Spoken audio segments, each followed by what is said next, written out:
What's going on, guys? It is your boy, TK the Wednesday. You're back in here on Joy Clicks. We are watching Gamescom with the homie, the luxurious Christian Buckley. How are you doing, good sir? Doing well, Kevin. Mm, It's one of my favorite kinds of days. There's mm, not a shred of sunlight coming out. Everything is gray and it's raining. I'm mm. happy. I like that. I like that. There is a lot of overcast, but unfortunately, the majority of that is dust. You know what I'm saying? Out here in the desert, Yeah, yeah, yeah. a lot of dust. So it is that. But here we are. We get the Gamescom stream up here on the screen. I think I'm watching on Twitch. I'm watching specifically on the Twitch gaming Okay. account if you want to sync up on I that will one. pull that up. We got about 9.5 minutes to go. I figure we just start, get some people in here, get some people talking Hmm. about what we're inevitably going to see, you know what I'm saying, Right. with the good old Gamescom, Jeff Keighley. Have you seen the behind the scenes set? It I looks have. cool. It looks cool. Yes. I like it. I like it. A lot of LED walls. It's looking nice. It's looking nice. Yeah. Yeah. I'm always impressed with the production value that Keighley does, Right. Like, say what you will about his attitude, I guess. I don't know. Like, I think I'm a fan personally, but like I know some people like clown on him for being like too into it, but I think he does great work. Game awards, stuff like this. I'm a fan. So I like tuning into his little like from on the scene live Q&As that he does on like Periscope, if that still exists. But Yeah. I I saw him doing it last night. He was going over rehearsals, I think. I didn't watch it, but I saw it on the yeah. feed. Yeah, he was doing another one this morning, I saw. Damn. So yeah, dude does it a lot. He's like every He's on the chance he move. gets, he's like, yeah. I remember he's pretty straightforward with some of it sometimes too, because like I think last Gamescom actually maybe he was doing one of those and he was like, Batman's not here. Mm. Don't come for Batman. You're gonna be disappointed. So I was like, all right, okay. Yeah, he's I generally respect it. pretty straightforward. But Yeah. what I know we've probably talked about it a ton here, on the Fall Guys stream and stuff like that, and every chance we have talked this week. But is there anything that's updated in your mind that's just something that you really want to see at Gamescom, or that you think we will see, given the cards at play here? Jeff Keighley's been trickling down some things. We know that we're gonna see Ratchet and Clank ripped apart. That's great. Yeah. Can't wait to Speaking see that. of, Yep. Ratchet is in the chat right now. Yes, this is the place, Ratchet. Oh, Welcome. hold up. Wait, what? Oh my God, the homie. Yeah, big Ratchet fan. Big fan. Wombax. Big What fan. it do? Big fan. Where's my boy Clank? You know what I'm saying? They're separated, dude. Again, Mm. Mm. we saw that. Mm. So yeah, Oh, you Ratchet's a right. lock, right? Ratchet's a lock. I think. Remember how I thought of this earlier and I forgot it, but I just remembered it again. Um, remember how I think Schreier broke that at E3 WB was going to do their first ever presentation. It was going to be Suicide Squad, it was going to be Gotham Knights, and it was going to be the Harry Potter game. Yeah, DC fandom just happened, and we got those other games. So Harry Potter is all that's left. So I think Harry Potter shows up here. bro, I totally forgot about Harry Potter. Wow. Yeah, I mean, aside from the fact that like I don't like Harry Potter, you know, I don't but like the author. mm, I like the interesting, books. I like the movies. interesting. I just like to clown on Harry Potter Mhm. every chance I get in like a light way. You know what I'm saying? Yeah. Just it is Mhm. what it is. But yeah, no, that's a really good call. That's a really good call. Mhm. I want to pull up the official list of what we got going on. I should Mhm. peruse over it. Honestly, I'll show you guys as I'm looking. So I'm gonna kind of mess with the screen right now. Go for it. Head over to Twitter and let's see what we got here. You know what I'm saying? Mhm. Gonna go to good old Jeff Keighley. Does Hideo Kojima make an appearance? No. I No. don't know. You I think you, that there you could said be that pretty slow. I don't know. I think maybe that there might be like a Death Stranding PC commercial. No, It's like why? I mean, like it's already out.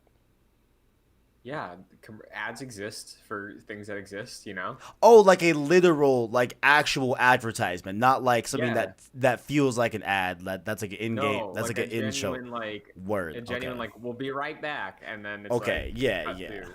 Okay. Yeah. I thought you were talking like no, like his segment is gonna be like No. essentially an ad. Okay. I was like, wait, now. So he tweeted this 10 hours ago. We got Okay. 2K. We got Activision. Oh, speaking of Activision already, I can't wait to see. I hope they don't just re-show the trailer that they showed in Warzone yesterday. They probably will, right? Yeah. But I would love to see more Black Ops Cold War. You know what I'm saying? Do, Even if it's a little bit more. You do know? you remember that E3 where we saw the same Battlefield 1 trailer 6 times across all the shows? Do you remember when we saw the same Kingdom Hearts 3 trailer like 8 times across that Different. day? It was different. It was Get the different. fuck! There were different Oh, trailers. There were different stop, trailers. dude! It was like 90% the same. Stop it! No, it wasn't. We got one Oh at my Xbox. god, this man is. No, listen to me. We got one at Xbox that was like, oh, look, Frozen. And then Square was like, okay, Frozen with a little more story stuff. But then at the PlayStation conference, we didn't get Frozen. We got The Returning World, Pirates of the Caribbean, which was a hype ass announcement. Just putting it out there.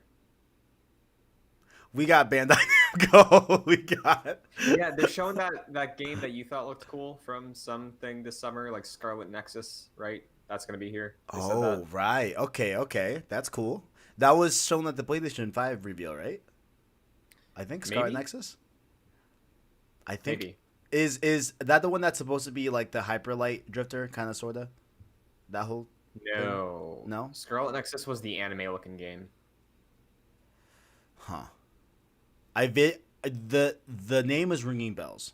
I will give it that. Bethesda's going to be here. That's now, oh my god, wait, holy shit. Oh my god, if we get Wolfenstein 3, Christian, I'm going to cry. Doom Eternal on Switch. Damn it. And their single player DLC that they said that they were going to bring too. Oh, for Doom? Yeah. Yeah, for Doom Eternal. But oof, I would love a Wolf 3 announcement. That'd be dope. That'd be dope. Blizzard, think we'll see some Overwatch 2? No. No? No. I think it's a solid No. chance, but I don't know. Solid chance. No. No? Yeah. There was just No. like some WoW announcement, I think, about a show or a new expansion, so maybe we see that trailer here, but I don't know. Just under 3 minutes, so we're going to pick it up a little bit on the pace here. Deep Silver, will we see the return of, oh my god, that, Saints Row. no, the other one. No, wait, no, they're not Agents of working. Mayhem? I was thinking of, oh my god, Islands, Zombies, it was Development no, Hell. Move on. No. Devolver. That's probably the Fall Guys season 2. You know, love to see it. Electronic Arts. I would love a Battlefield announcement here. Squadrons. Christian, That's why been you confirmed. why are We're you seeing crushing Squadrons. my dreams? Because we know You're crushing my something- fucking dreams this whole entire We time. know. No, Dude, I know. Keighley, especially expectations. Keighley got out of the event like a little while ago, and he's like, "Hey, so most of the stuff I have tweeted. There are some surprises, but most of the stuff that's going to be here is out in the world right now. Like we know." So, While yes, Squadrons, sure. I think we're ripe for a Battlefield trailer. no, we're not. That's next year. I hate this man. Frontier, honestly, I forgot. Frontier and Focus Home, I forgot what they work on. If I'm Focus Home is the gunk, I think. Okay. Okay. Gearbox, will we see Godfall again? Probably. Sadly. Head Up Games. I'm familiar. It sounds familiar. Keep moving and I'll look it up. Okay. We got just under a minute and a half, so we're gonna pick up the pace just a little bit more. PlayStation, of course. You know what I'm saying? Ratchet and Clank, of course. Warner Brother Games. WB Games. Oh, Harry Potter. Oh, and Lego Star Wars. Okay. Those two Xbox Game Studios.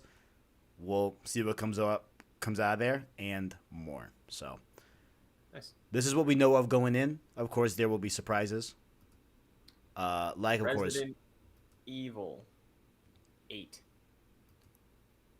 You know what? I'm gonna say no just to shit on your dreams. You know what I'm saying? But here's the thing: you're bringing up stuff that doesn't even exist yet. This game's probably coming Battlefield out is in January. development. What do you mean? Okay, sure. Yeah. and It that's is. gonna Wait, hit. no, they confirmed that. Right, but when's that gonna hit? I When's that think hitting? I think next fall. Yeah, so why market that now? Why not? Because EA has other stuff coming out this year. Just Squadrons. Yeah, What else do do you they got? think they want to overshadow Star Wars? Squadrons is out in Battlefield? like 2 months, and like we already know what it is. That's not how marketing works, Kevin. But what I'm saying is that I think I'm not looking for like a long. I'm just a little lit, just a little 30-second, a little some, a little spice on the opening night live steak, No. when it happens. I will be shocked. I won't be If shocked. I Battlefield think shows it's up. like, oh, okay, that makes sense. No, 'cause why would, like, okay, we have another timer. So Oh, we do. Um, Why? I Wait. genuinely I do not understand why. Timers for timers. No, Timers. Battlefield. Oh, I mean, Owen says, I honestly don't think RE8 will be here since they said they'll show more towards the end of summer. it is the end of Owen, summer technically. It's the end of summer. We got Yeah. like 20 days left. Yeah, it is the end of summer here, and he's been touting this as like the, finale, if you will, of Yeah. the Summer Games Fest. So does that mean that do we not rank the Ubisoft event coming up No. and the other? We just oh man, this is the end of the You guys- ranking. Unless there's any other event like this week, I would say no. Okay. There's an Avengers War Table on Monday. Are we gonna count that? I'm down. So I'm gonna be watching it. That's the day before the game comes out. Speaking of, do you think we'll see Avengers here? Like an ad, Yeah, I think you're right. Yeah, Yeah. because like if they have a War Table on Monday, why Yeah. announce anything here, right? Yeah, Like good I point. think the ad could maybe be the CG trailer that dropped this morning. Which I just And then- saw. That looked. Yeah. Hey, I liked it. It's pretty It good. was fun. It was like a goofy good. trailer, but yeah. like I liked the ending. When they all like squatted up and Tony like had his one-liner. I like that. Yeah, that. I think like from the average consumer standpoint, like, seeing the CG for the majority of like the first half, and then seeing people playing it like on the controllers, I Yeah. think was a really cool way to convey like, oh, okay, like cool, like this is like a a multiplayer game to service, like Yeah. you can really step in the shoes of that role, seemingly from that trailer. So Mhm. that was pretty Um, cool. Other things that have been in the like speculatory stage that I do not think are going to be here. No Prince of Persia, because again the Ubisoft thing is next Ubisoft, month, so that'll yeah. be there. I don't. Okay, so people thought there was going to be a general Nintendo Direct on Friday, Mm-hmm. and it was going to have a ton of news. It was going to have the Mario Anniversary remasters, and now people are saying like, "Hey, I wouldn't even expect a Direct in like September." Like, Wow. so the thing is, if these Mario things are actually coming, and if it is September, they have to show it 30 days before it comes Yeah. out because of law in Japan for pre-orders. So if Mario's coming out in September, I think it might be here. What I think is more realistic is maybe a Smash announcement, because that's time. It's time for a new Smash character, and Keighley got Joker, so I forget if Nintendo's typically at the last, which was the first opening night live last year, or if they They- actually have a Gamescom presence. Do they? Do they do Gamescom? So they've done stuff at Gamescom before. They weren't at the last opening night live, but like Nintendo and Keighley specifically have a good relationship. Okay. And because of how weird Nintendo's been with like spreading out a bunch of their news this year between like tweets and the partner showcases, I could see them give Keighley something. And I think the most realistic thing is probably a Smash character, because the last one we got was in June, and like even if it's not going to drop soon, like announce it here and be like, hey, it's dropping in November. Like I think that's probably realistic.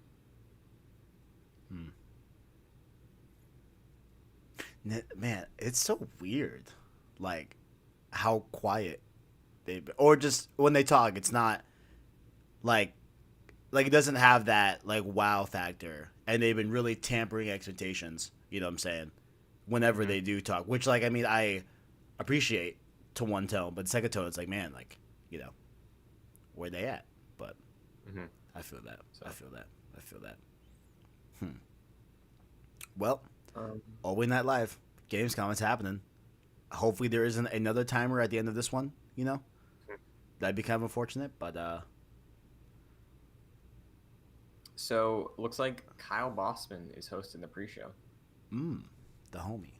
Okay, I like that. Yeah, I like that. I exciting. like that. Um, I think Mass Effect might be here. If we want to talk EA, I think Mass Effect showing up, especially if Grubb is right, Mass Effect showing up is like a million times more realistic, I think, than Battlefield showing up here today. Do you? Why do you hate Battlefield? No, okay. I'm I playing. don't. I I'm mean, playing. I I'm love playing. Bad Company too. I'm playing. I'm playing. I forgot about Mass Effect, so yeah, I guess that'd be more reasonable than EA. I mean, Yeah, than it's Battlefield, but I I genuinely just think it's not time, because if like I don't think EA wants to hit next gen hard. So I think it's like, hey, one of the largest IPs in the world, Star Wars. We have a Star Wars game coming out very the soon. reason And why I don't think that like they would really have the crutches of that is that Squadrons isn't like a $60, like high content, like high, package. It's a $40 budget title. That what they've been like one of the first things they've said about Squadrons is that it's $40. So that's telling of anything that like okay, you're I think not tampering, but like trying to bring down the hype that you would have towards like a Battlefront or like a Jedi Fallen Order. You know what I'm saying? That's why I feel yeah, like but I don't think that like it would be like that we of course it's Star Wars, so like duh, right? Like I get that you have to put some type of importance on that no matter what because it's Star Wars. Like if you're gonna put a name on that, it's gotta be hype. But yeah.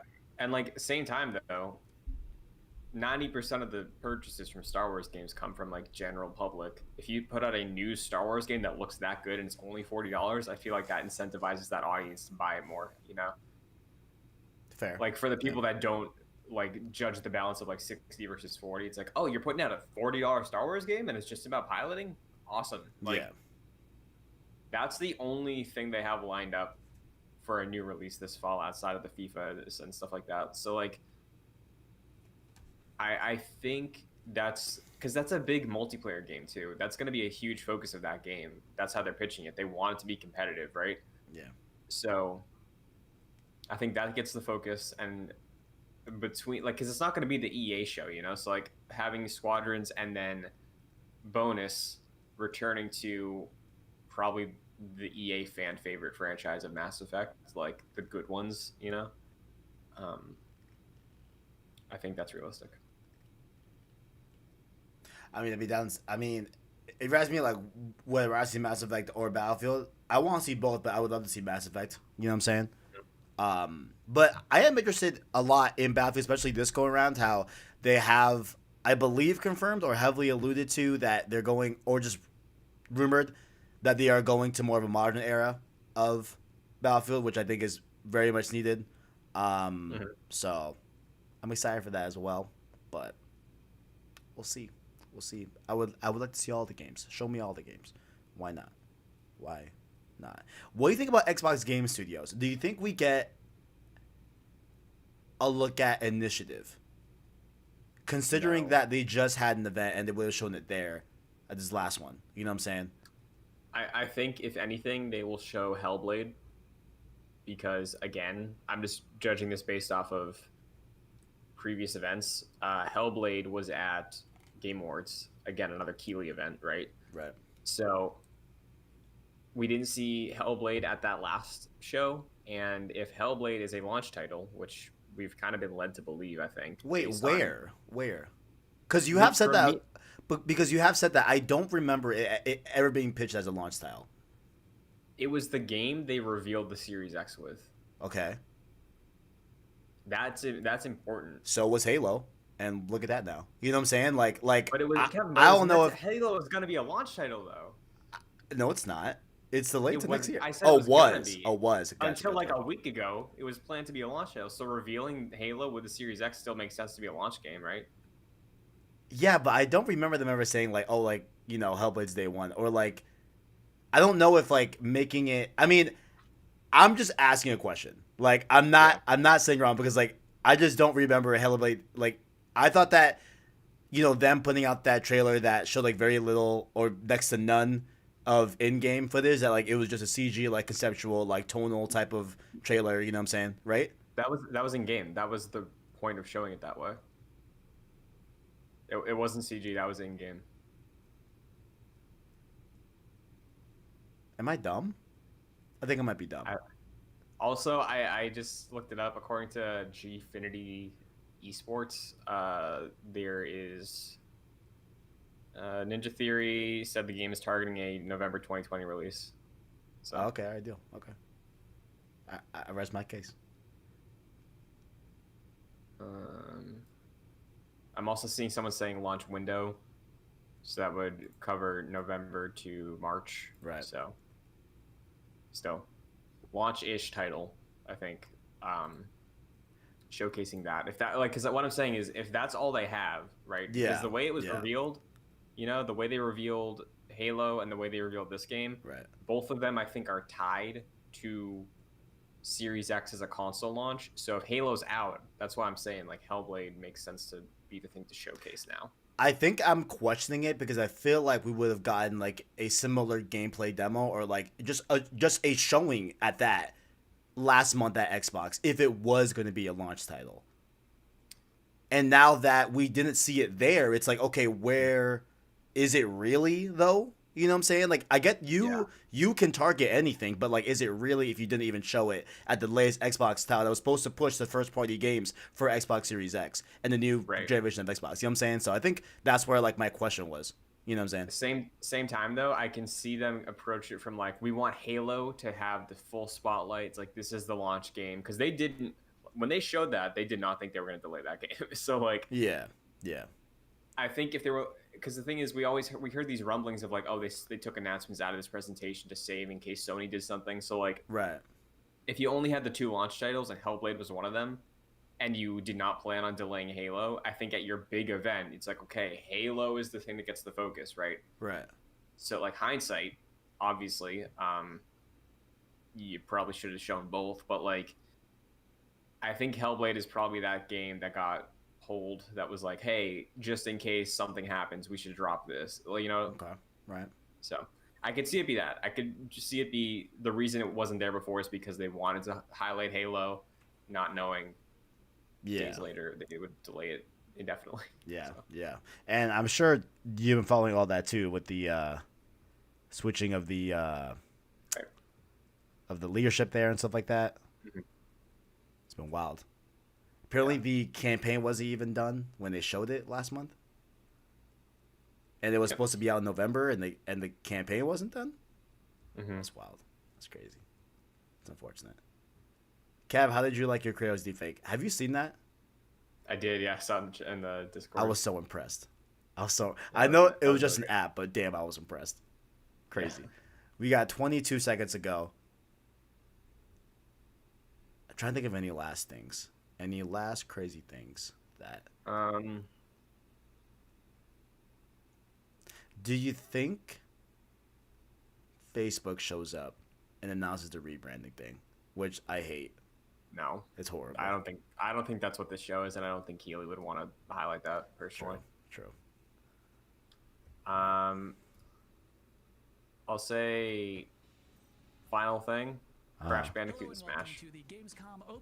Crash was confirmed, right? Oh, Crash in Smash. Oh. I realize you probably have a lot of questions right now. Like, who is this guy? Not that important. Damn, starts in 60. Oh, right. Okay. Opening. No. Never mind. Opening show. Right. This is the pre-show. This is you and me for the next 20 minutes getting excited about opening night live proper. The big show. That one is going to look nice. That one's got Jeff Keighley. That one's got a budget. It's going to be fancy looking. Not like this. And then you might be thinking, wait, is the next 20 minutes just this guy with his headband talking to me about stuff? No. It's going to be some of that, but most of the show is trailers. We have world premiere trailers right here for the pre-show. If anything, my job is just to smile at you and fill time in between trailers.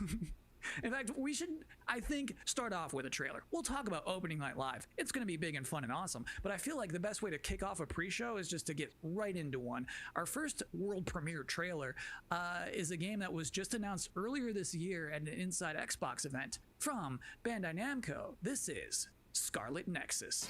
Okay. Now I can remember this game that I was hyped for, but I can't remember. Oh, this. Okay, right, okay. Within seconds. Yeah, gotcha.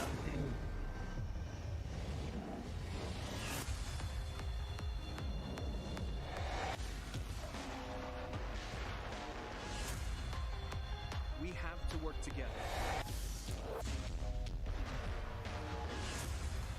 Or the world will be destroyed.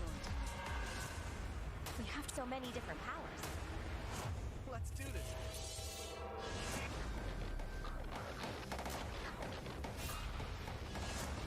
You have your ways of doing things, and I have mine.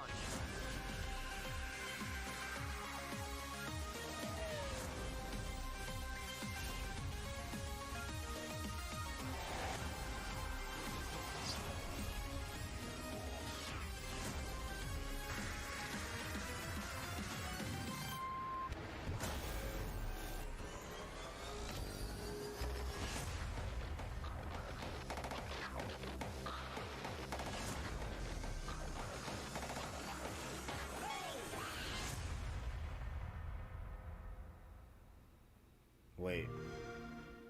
Oh, that's the Xbox exclusive? I guess. If you're just now joining Yeah, us, I didn't this is see the any Switch or Gamescom PlayStation Opening down Night there. Live 2020 pre-show. That was a trailer for a video Maybe they game just and have not an marketing. anime. And I'm Kyle Bossman, not important. For the next 20 minutes, much less than now, we are counting down the minutes until the big show, Opening Night Live, in which you're going to get fresh looks at Fall Guys Season 2, Destiny 2, Call of Duty Black Ops Cold War was just announced yesterday. We're already getting to see more of that tonight. Lots of things to see. Cindy Goodman from IGN is going to be giving out the Gamescom awards for Best PC Game, Best PlayStation Game, Best Xbox Game, as well as talking about some brand new shows from IGN that they are debuting this week at Gamescom. Lots of stuff in ONL. It is going to be a chunky, thick show. But in the meantime, for this pre-show, it is time now for another world premiere on our end. The game next that we're going to see is called Quantum Error.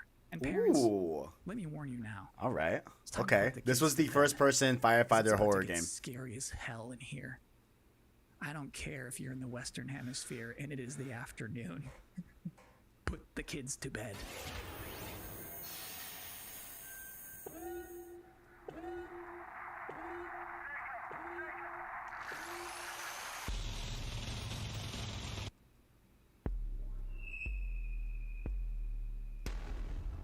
Finally, we did it. This was an early PS5 An artifact. You game recovered. reveal, right? Yes. Yeah.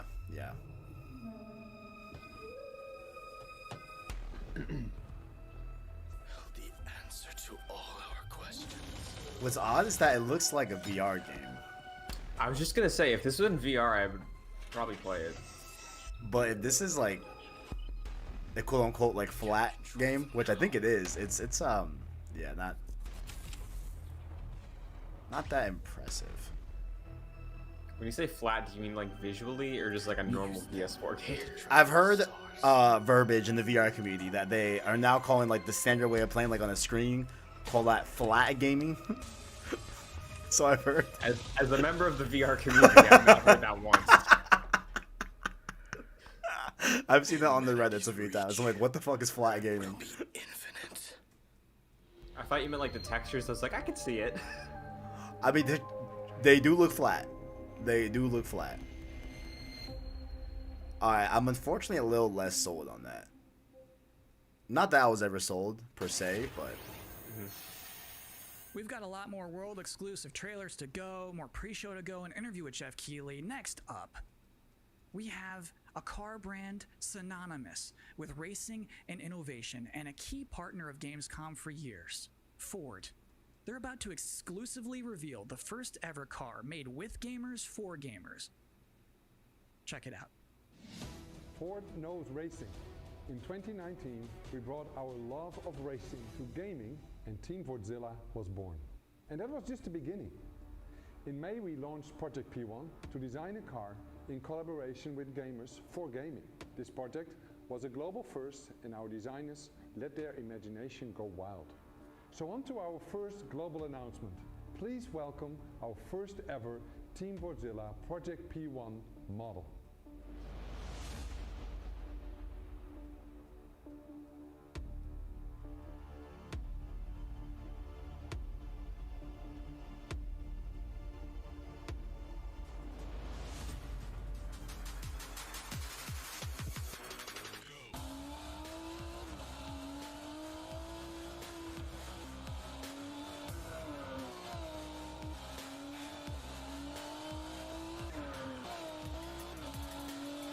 I'm glad this is here and not in the main show. You know? And now our second global announcement. You got us so excited. So is that in a Project video P1. game? Yeah, I don't understand that, really. To make a real world version of this groundbreaking car. Okay, so they are making a... Okay. Tell me what gamer is going to be able to buy this. Yeah. I didn't Hey, have Alana. games. I guess I would just be writing a lot more. Video games and writing are absolutely my two favorite passions, and I just managed to combine them into a job. So I feel like, honestly, I probably would have finished a couple of books. If there was no game, what else would I do? Oh, I love mean, Lamar like- Wilson. I like Big tech, fan. but Big fan. you need to do things on the technology. And so if I can't play things, if I wasn't into gaming, yeah, it'll be a lot of TV watching. If there's out there a universe where I'm not a gamer, then I probably would start to game.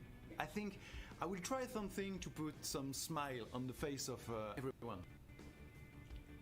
I would watch a lot more movies and read more books and get bored. Welcome back to the Opening Night Live pre-show. This is only the second year of ONL existing, but I think it is safe to say that this year's will be unconventional. So to tell us what to expect from the show this year, please welcome Jeff Keighley. We are now joined by Jeff Keighley, host Five and Snake Clank is executive up there. producer of Opening Night Live. How you doing, Jeff? That's the first thing I do now. I just investigate his background. okay. See what we got going on. So, back in April, Gamescom said we're going digital this year. When did you start thinking about ONL and how that's going to look? Well, we knew last year we were going to do another ONL this year because it was a big success, but yeah, we had no idea what format it was going to take. Normally we are in Cologne.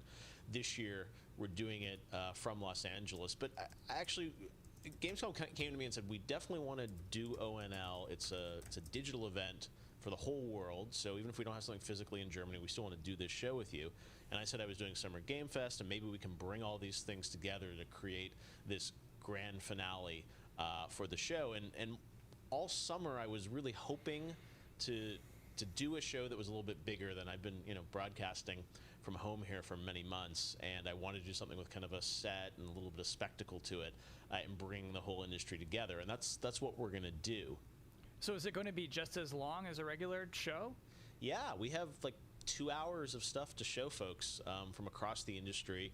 Like the big stuff, the biggest games out there like Call of Duty, and then a lot of really interesting titles. Of course, we're gonna have some amazing next-gen stuff in the show, and Fall Guys Season 2, which has become a thing over the past couple of weeks. So it's really fun to have like the big and the small and the surprises and next-gen all blended together. But yeah, it's a full-blown show, 2 hours. Is it going to be just Do you think him back-to-back saying trailers, or are you next-gen gonna do stuff some was deliberate? interviews and demos?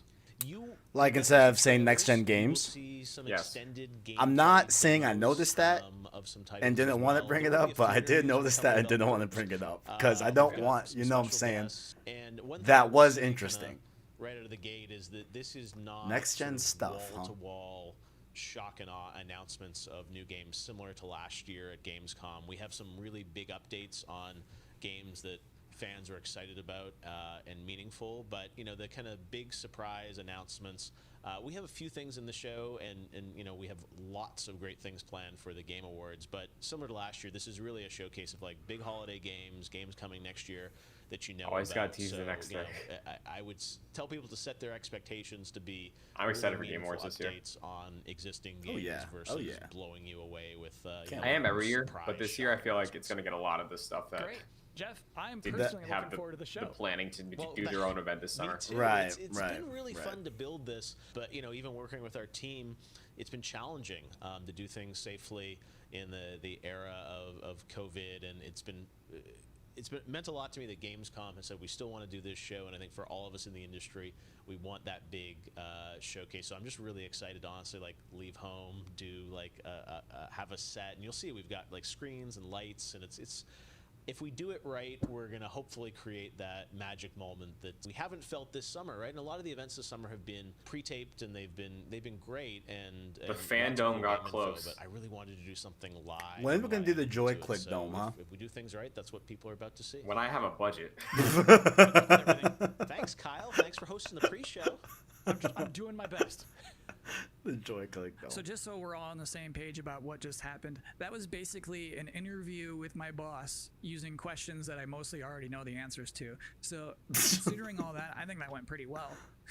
Next up, we do have another world premiere trailer, baby. Vroom vroom honk honk for Dirt 5.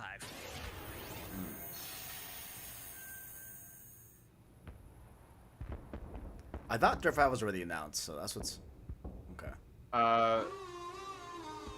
Or is Playgrounds like a separate thing?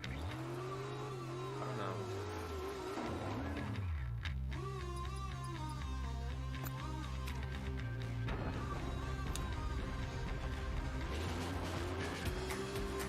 Honestly, I think that's pretty cool.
Oh shit.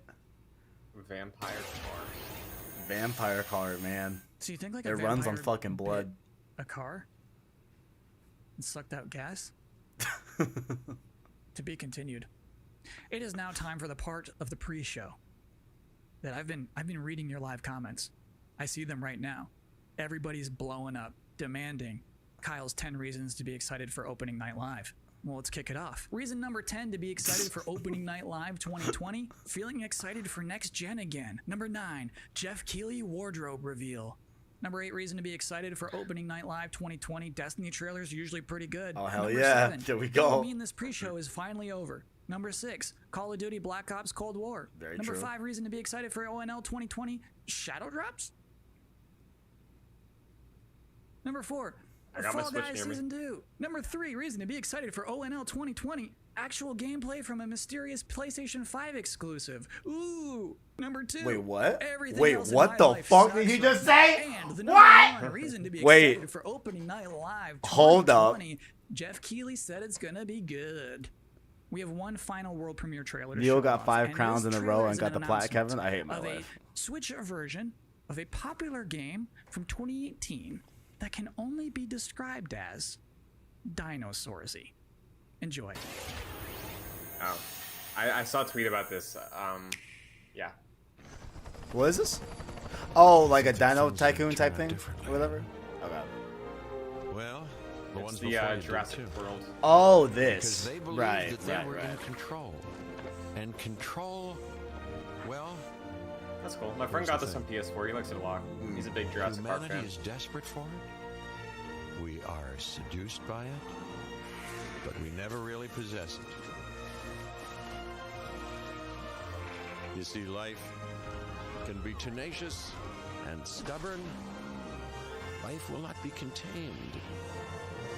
And what makes us such unique creatures is knowing the power of what we're up against and still believing that we can win.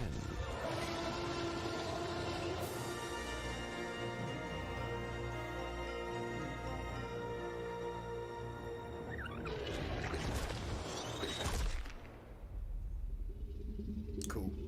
Cool. Nice. That's it. That's The- all the we have mystery for you game in this is very Uncharted pre-show. 5? Please be Oh, excited man. for the Nah. actual opening night live, in which you'll see some Destiny 2, you'll see Fall Guys Season 2, you'll see Black Ops Cold War, that mysterious PlayStation 5 demo, some things we've probably never heard of before. I think it's going to be a very good show. I'm personally excited about it. Me. I should thank you, actually, for putting up with my nonsense for the last 20 minutes. It is appreciated, but seriously, enjoy the show.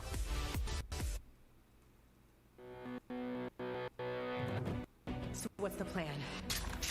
Time to take control of our world. My stream chugged a little bit. Yeah, We same. feel out of place, disconnected, and divided. Okay. There are always repercussions. Do we have what it takes All right, I'm going in. to be heroes? What we're doing here could change things forever. Tonight, we bring the world They showed a little bit of Man of the Dawn right there, We so I celebrate think that who we'll we see a little are. hope maybe. Yeah. It's humanity's chance to Good call. And what we are. I'm with you every step of the way. The future of gaming. I think I saw him Welcome clarify to the other day Gamescom. that, like, with this trailer Opening night specifically, it was like, it was kind of a recap of the summer, so like not everything here means Ah, there will gotcha. be something here. That makes sense. Hello, everyone. I'm Jeff Keighley, and welcome to Gamescom Opening Night Live 2020.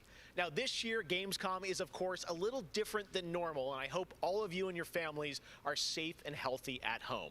In 2020, games have comforted and connected us more than ever. And with the launch of PlayStation 5 and Xbox Series X later this year, games are only going to get better. Well, all summer, I was hopeful we could get to this very moment, a big live showcase filled with more than 35 games to kick off Gamescom 2020. Tonight, you'll get a first look at Fall Guys Season 2 and an extended gameplay demo of Ratchet & Clank Rift Apart for PlayStation 5. Plus, we might have a couple surprises along the way, too. But before we start, I want to acknowledge and thank all the game developers, marketers, and publishers who have worked under challenging circumstances to keep us entertained. This show is nothing without them or my production team, and doing a show at this scale safely is not easy, especially when all of you I at was home like, have some is pretty someone breaking insane in? Is this us? expectations. What's happening? I hope tonight reminds you why you love to play games. And with that, we're going to move on to our first starting game, off, a game let's that get was it. just announced Let's go. yesterday. Call of Duty Black Ops Cold War. And joining me is Dan Vondrak from Raven to tell us about the game and give you an exclusive sneak peek. Dan, how you doing? Good, Jeff. Thanks for having me here. This has been a dream project for us to work on from nearly the beginning of development. We knew Black Ops Cold War was going to be a direct sequel to Black Ops 1, and we loved the idea of returning to the pillars built the Black Ops franchise: deniable operations, conspiracy, grounded It is in interesting history, that and Raven that is doing shadowy single player, world of Treyarch is doing paranoia. And multiplayer, we get to mix all and those Warzone together, are just drop from the player Infinity into War. the 1980s you know? at the height of the Cold War, and it's I really think that- something that we know Huh? would feel relevant to today, and What also was it? unique So was that with Black Brad Pitt? Ops.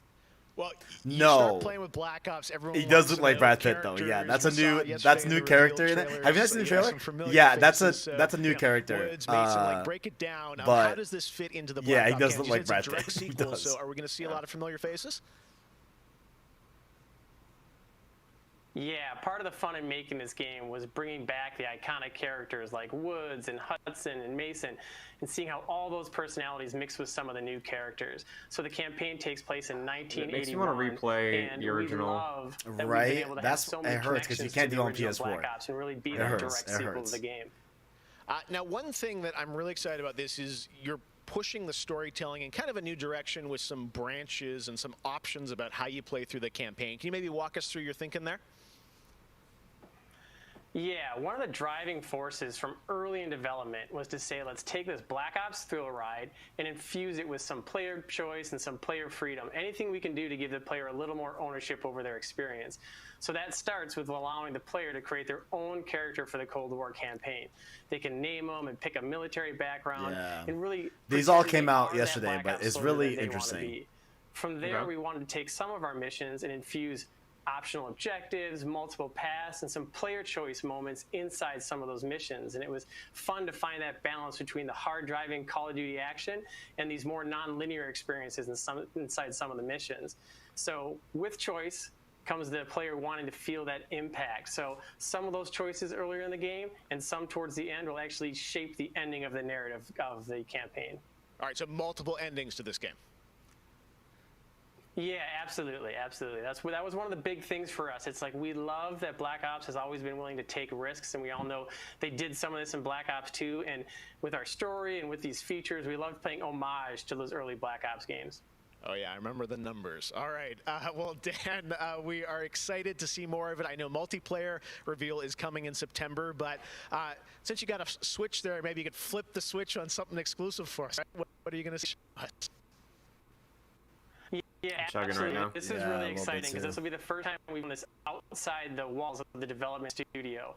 This is a scene from earlier in the game, and it's a critical point. Okay. Really, it shows the narrative of the world, shows this threat that our heroes are going to be battling. So let's take a look. Okay, yes, okay. This is nice. This is nice.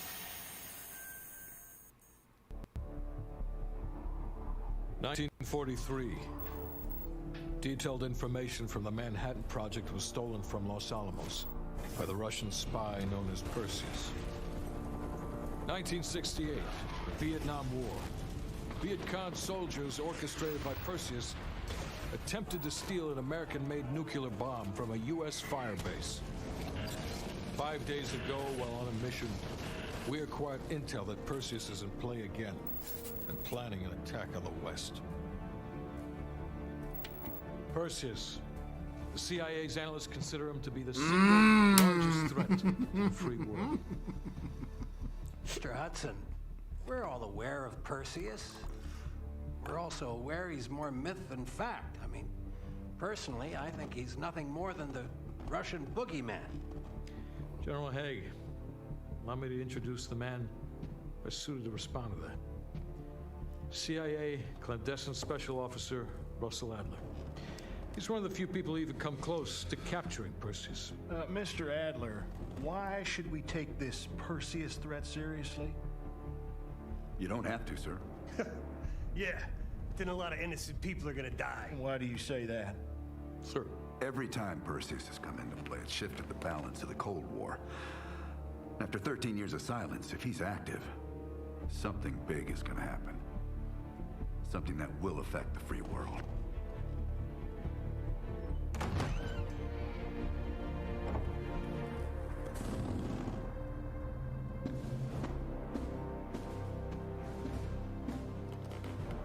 Mr. President. Sir. Mr. President. Mr. President, this is Jason Hudson and Russell Adler. I know their names. Who do you think approved their last mission? Is the threat real? Yes, sir, we believe it is. Can you stop Perseus? We can, sir. I've already submitted the requisition for my team. Sir, their requests are highly irregular, most likely illegal. If the press gets a hold... What the hell are you talking about?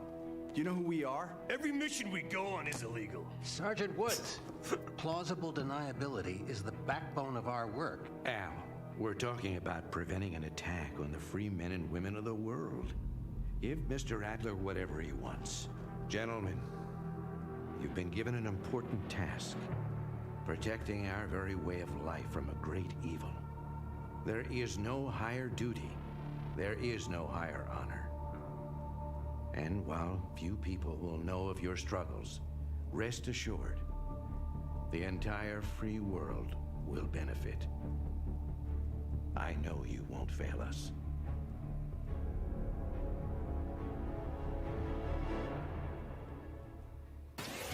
I quite enjoyed that. That was good. I quite enjoyed that. Tonight we have some new game announcements for you guys as well, including this one, a new next-gen narrative action-adventure game from Reflector Entertainment in Montreal. It's called Unknown 9. The game tells the story of Haruna, a woman raised on the streets of India and haunted by visions of her own death. Haruna struggles to understand her mysterious innate abilities to manipulate the unseen. Check out this first look.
What did that text say?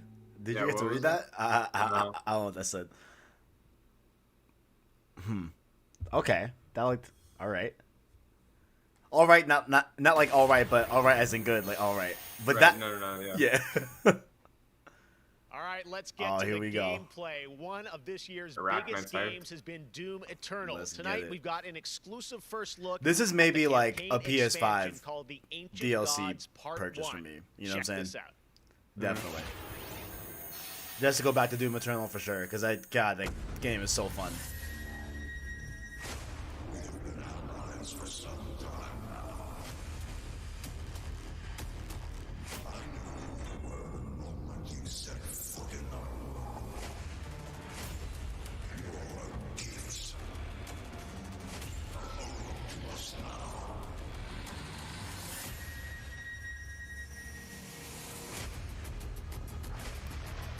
The Slayer has arrived. Please proceed with control, but assertive aggression.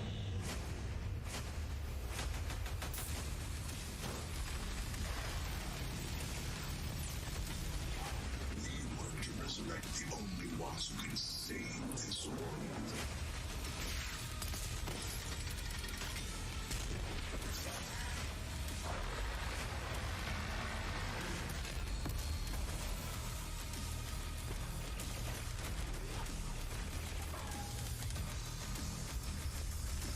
If this year wasn't so competitive, honestly, I would really kind of fight for Doom Eternal to be GOTY, low-key. Low-key. I can believe it. It was I haven't played it, but I believe it. It was great. That was a great time.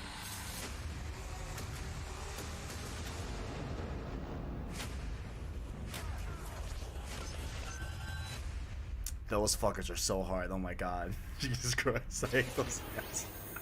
Oh man. 2020 marks the 25th anniversary of a legendary game studio, BioWare. Tonight, Casey Hudson and the team wanted to give everyone around the world Don't fucking a play little with me. taste of what's next. Casey, Oh shit! They're doing it! It's great to see you again. You know, 6 years ago, Wow. we were on stage with you at the Wait. 2014 Game Awards, accepting the Game of the Year for Dragon Age Inquisition. And since then, we've been imagining new ways to use next-generation technology to bring the world and characters of Dragon Age to life. We're still in early Right, production, okay. but we Never thought it mind. was time to give you the very first look at how BioWare's passionate I thought they were team gonna of have the balls and developers show are crafting Anthem this next. very special game. No. The guts and the gumption.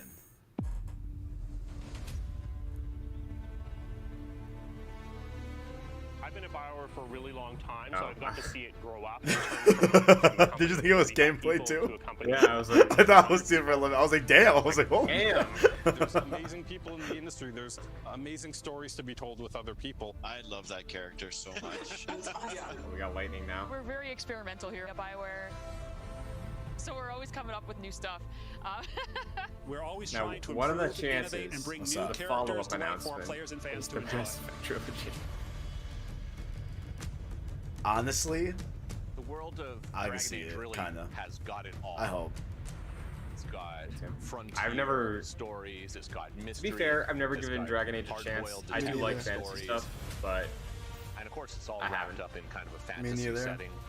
You really feel like you're the hero You guys should, in the Dragon 'cause I Age love Mass world, Effect. and you're saving and it's like people. the Yeah. same kind of game. I figured like Dragon you Age would to have me played is Dragon a Age. wonderful You know what I'm world saying? to play in. Also, I don't remember if your door really was cracked excited open, but it's about cracked the open. future I don't of mean to Dragon alarm Age. you. This draft's up here. Ah, It's gotcha. The Okay. original world. Just to make sure there's no original murderer coming in. Yeah. No, Take yeah, you it doesn't out. shut all. It doesn't shut all the way, that so makes like it fun drafts to will blow it explore up. and Ah, discover. interesting. In the next Dragon Age, you get an opportunity to see new things, new places, and interact with people who lived and grew up in these spaces as well. For the game we're working on now, we want to tell a story. What happens when you don't have power? What happens when the people in charge aren't willing to address the issues? The things that you can expect in the next installment are going to be stories that focus on the people around you and the friends and family you make. Something that we'll be able to look forward to in Dragon Age is a really close relationship with game characters who really become real for you. We want characters to either be loved or hated. One of the best examples of that is Solus. Half the community wants to kill him, half the people want to marry him, then another part want to do both. They call me the Dread Wolf. What will they call you when this is over? BioWare The and cozy- EA only has one been dragon one of cozy the is the forerunners word. in using motion magic technology, Wait, what? and that makes it way more There's realistic only one when dragon- you're looking at the characters and the Only way There's they only one walk on PS4, and move and and it interact is a with game the that world. won a ton of Game of the Year Players awards. wanting that suspension of disbelief But that I don't this know wonderful collection of digital pixels If you'll need like is the rest of the actually a games for living, context or breathing something like soul. that. or- No, because like I think Inquisition is like a standalone in a way, and then this would be a follow-up to that Design story. bosses, I help with the creature design team as well, so I do but- all of like the big threats that you have to go Yeah, up I don't against. know. Nobody dies on my watch. For the Wardens! Choice is a big part of what Dragon Age is as a franchise. The decisions you make can affect change in the world. Decision making can mean that a party member lives or a party member dies. And it means owning your outcome and reactivity to the choices that Honestly, for oh man, I'm chugging. Glad same, to see it. same. For early gameplay though, this looks pretty good. Yeah, definitely. Or like early in-engine stuff. Like and I'm excited to explore a lot more of them. I like it. It looks To neat. me, that potential is what gets you up in the morning. It's a fantastic opportunity every time.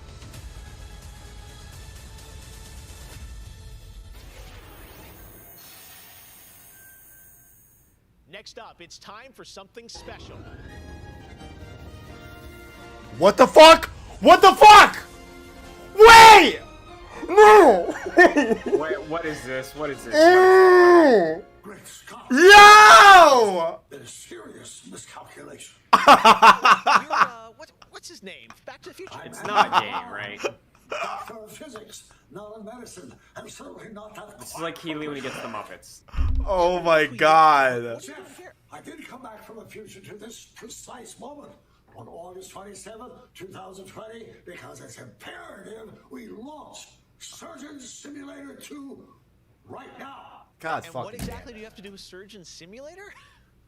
During the mid-20th century, some friends of mine from Shire University invented a state-of-the-art medical training facility, otherwise known as the Surgeon Simulator Training Program. Now, 70 years later, we've digitized the experience. It's unbelievable. You can access the program through your computer and then be medically trained from the comfort of your keyboard. And it's available as of... They got you, dude. This very They got both of moment. us. Tonight, I want to world premiere a few examples of some of the incredibly successful test subjects who have already completed the course. So you're saying a world premiere will save our future? Only time will tell. And speaking of time, I'm off to another world premiere, Avengers 26, The Return of the Son of Thanos, opening 2077. And with that, I leave the fate of the human race in your hands. Just make sure you play Surgeon Simulator 2. Now, That hurt. doctor's orders. That hurt. But like, what do you actually want a Back to the Future game? Because the Telltale thing, like, I feel like is the best to get. I mean, I don't know. I think it would be interesting. Where does this path go? You know? Like it would, yeah, but like it would have to be a story thing, right? Like it's absolutely. not like a Absolutely. So I feel like because of the way time travel works and the fact that it's just like, hey, you're in a new area essentially, it has to be a Telltale like thing. Like make your decisions, see how the journey goes, and then you reach an ending, right? So I hear that Telltale Back to the Future thing is great. I only played the first episode, but I liked it. Never played it. I heard it was pretty good though. Doc Brown introducing Jacksepticeye playing Surgeon Simulator, only on Opening Night Live. All right, well, if you thought that crossover was kind of crazy, wait until you get a load of this next game announcement that I don't think anyone probably saw coming. Check this out. And whenever he says this, What do it we just got? hits through. Oh shit! What do we got? He said this once, and then it was Marvel Ultimate Alliance. Oh, head up, okay.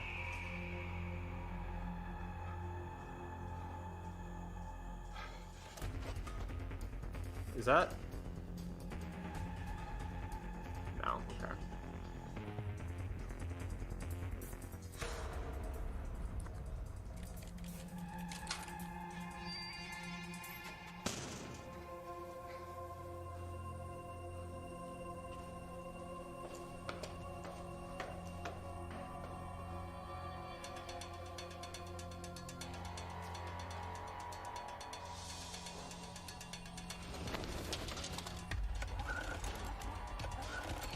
Last of Us, dude.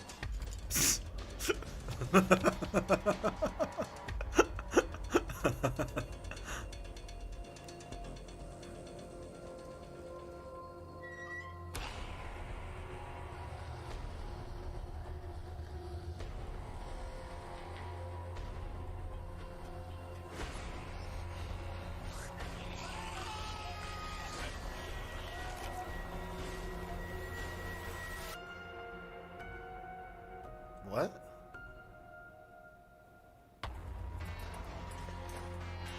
Yeah, when I did that Google search earlier, I saw that Head Up did the Portal bridge builder game, so Okay.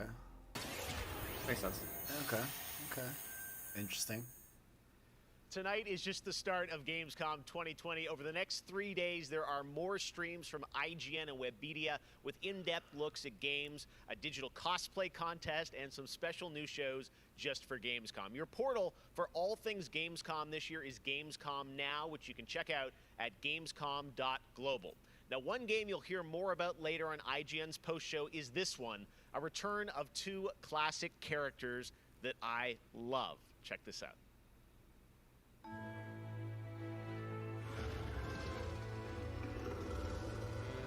In a world gone strange,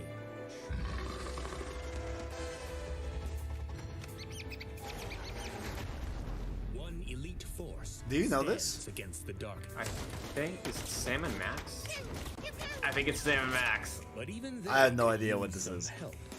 Here, slip on this little beauty for effect. Dude. That's awesome. Oh, hello, miss. Cool. Cool. Cool. That's really cool. That is such a PS3 thing for me, because like I played the Telltale again, or like pre-Walking Dead Telltale. Right. They did a The Sam and return Max of game Sam on and Max. PS3. All right. I see. And now it's time to say hello to my wonderful That's co-host actually for pretty cool. ONL from IGN. Please say hello to Sydney Goodman. Thank you, Jeff. What's up, everyone? I'm Sydney Goodman, and I am thrilled to be here. Gamescom is always such a fun event, and throughout the show tonight, I'll be telling you about all the different ways that IGN is involved in this year's festivities. But first, I have an award to announce. The winner of Best Nintendo Switch Game is Little Nightmares 2. Huge congratulations. Like I said, IGN is going to be here for all of Gamescom with great shows such as the Gamescom Studio, where you can find me and my co-hosts for all day long games content, interviews, dev talks, and more. Plus, we have Gamescom Awesome Indies, the show with and for indie developers. That premieres Saturday, August 29th at 7 p.m. Central European Time, so be sure to tune in for more announcements and special guests. And now, let's go back to Jeff for our next big world premiere. Awesome. Thank you so much, Sid. We are so excited to see what's in the Gamescom studio. I'm still happy about that Awesome Sam Max thing, Indies dude. on That's wild. The Daily Show tomorrow, so looking forward to You that. love to see it. You All right, love well, to on see to it. our next game. In the next World of Warcraft expansion, players will journey beyond the mortal world of Azeroth to a place where no living soul has set foot before. The Shadowlands, the afterlife of an entire Warcraft universe. The infinite realms of the Shadowlands are watched over by different factions, known as covenants, each holding dominion over a different aspect of the afterlife. And depending on how someone lived their mortal life, they may end up as part of one of these covenants when they cross over into the Shadowlands. Today, we're excited to give you a closer look at the noble and pure Kyrian Covenant from the realm of Bastion, who are charged with carrying the souls of the dead into the beyond. So sit back and get ready for the world premiere of Bastion, the first in Blizzard Entertainment's new 4-part series of animated shorts called Afterlives. Enjoy.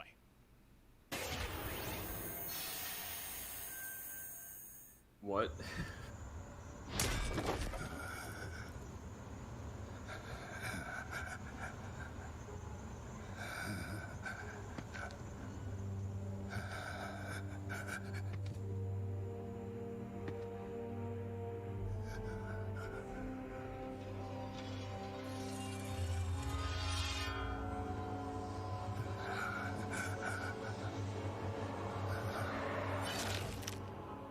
Light, save my soul.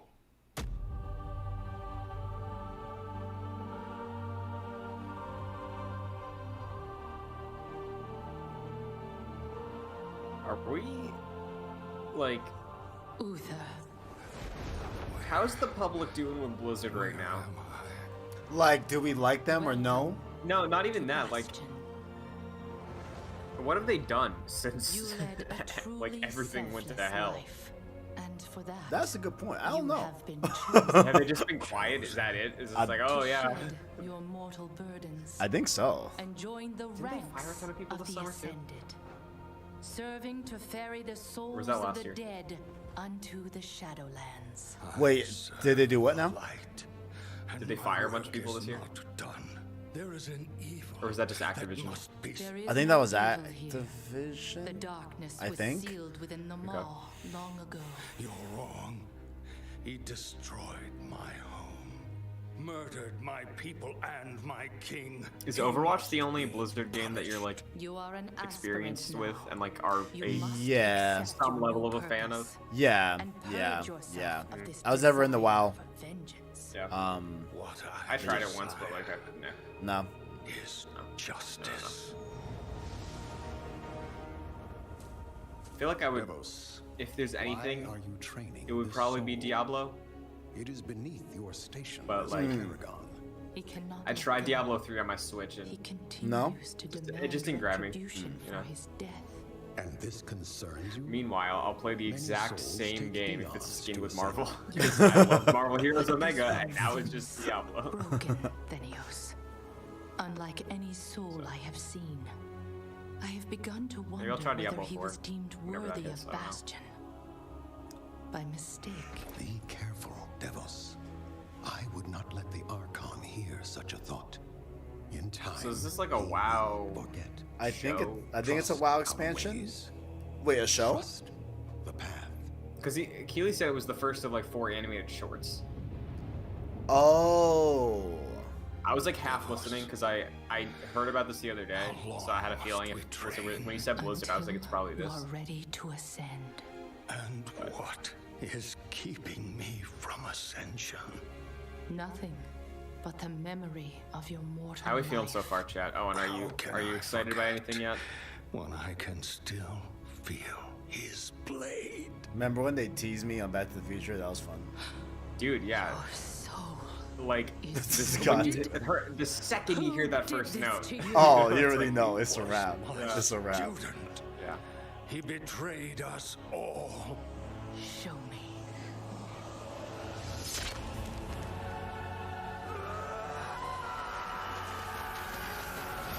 So it turns out Sam & Max is a VR game. Ooh.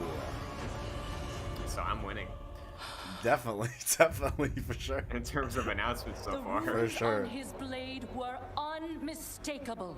This dark agent runs free on a mortal world with the power of the Maw itself in hand. Our realm is imperiled. Impossible. The Maw is inescapable. You must return to the path. If he had purged his Nothing life, grabbing your we attention never yet, I would feel have that. known of this calamity. The path is flawed. Enough! Gonna look up how much Dragon Age is. The order of the Shadowlands depends on the execution of our eternal charge. I feel like Dragon Age was a plus game, or am I getting that confused with something else? Honestly, it might have been, and then I just never claimed it. Is one of them That is Inquisition? reality. Yes. I think that was a PS Plus game. I think. I'm pretty sure it was. Because I know I have a Dragon Age on my PS4. That's the only one. And my friend played it that month as well, and he loved it. The time of your ascension has come. I've been buying too many games this summer that I still haven't even started, but like, Do you wish to if Mass see Effect him does not hit punished? this year, then I might play Dragon Age. I do. Then prepare yourself.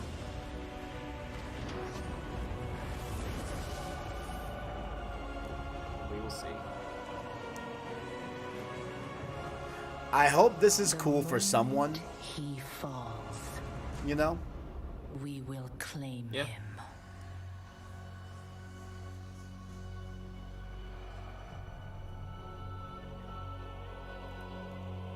Looks like the GOTY version of Dragon Age Inquisition is $16 right now.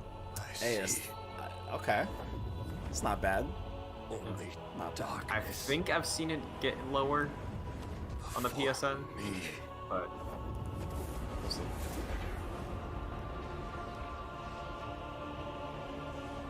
Now, cast him into the maw. Return him to the darkness he served. His eternal suffering awaits. He was my student. Remember what he did and take your vengeance. Not vengeance. Justice.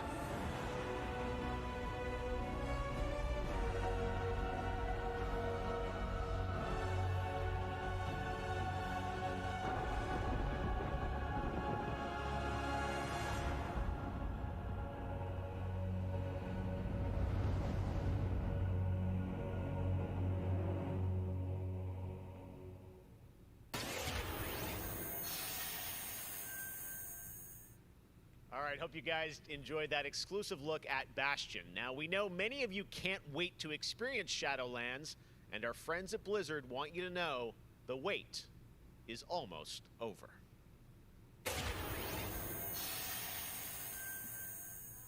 This is another WoW trailer.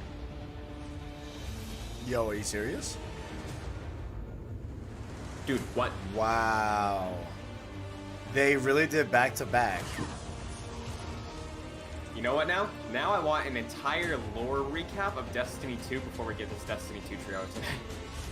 Wow. Show the same love. Wow. We could have maybe got like a fourth of what we just saw and then this. Yeah. Watch the Beyond Light trailer. It's gonna be 30 seconds. It's gonna be a hype trailer. it's gonna be like "Brr, new raid. Brr." Then it ends. Pre-order now.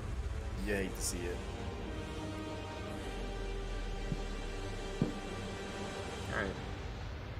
I saw that the Warcraft movie was on HBO Max. Hey, good director.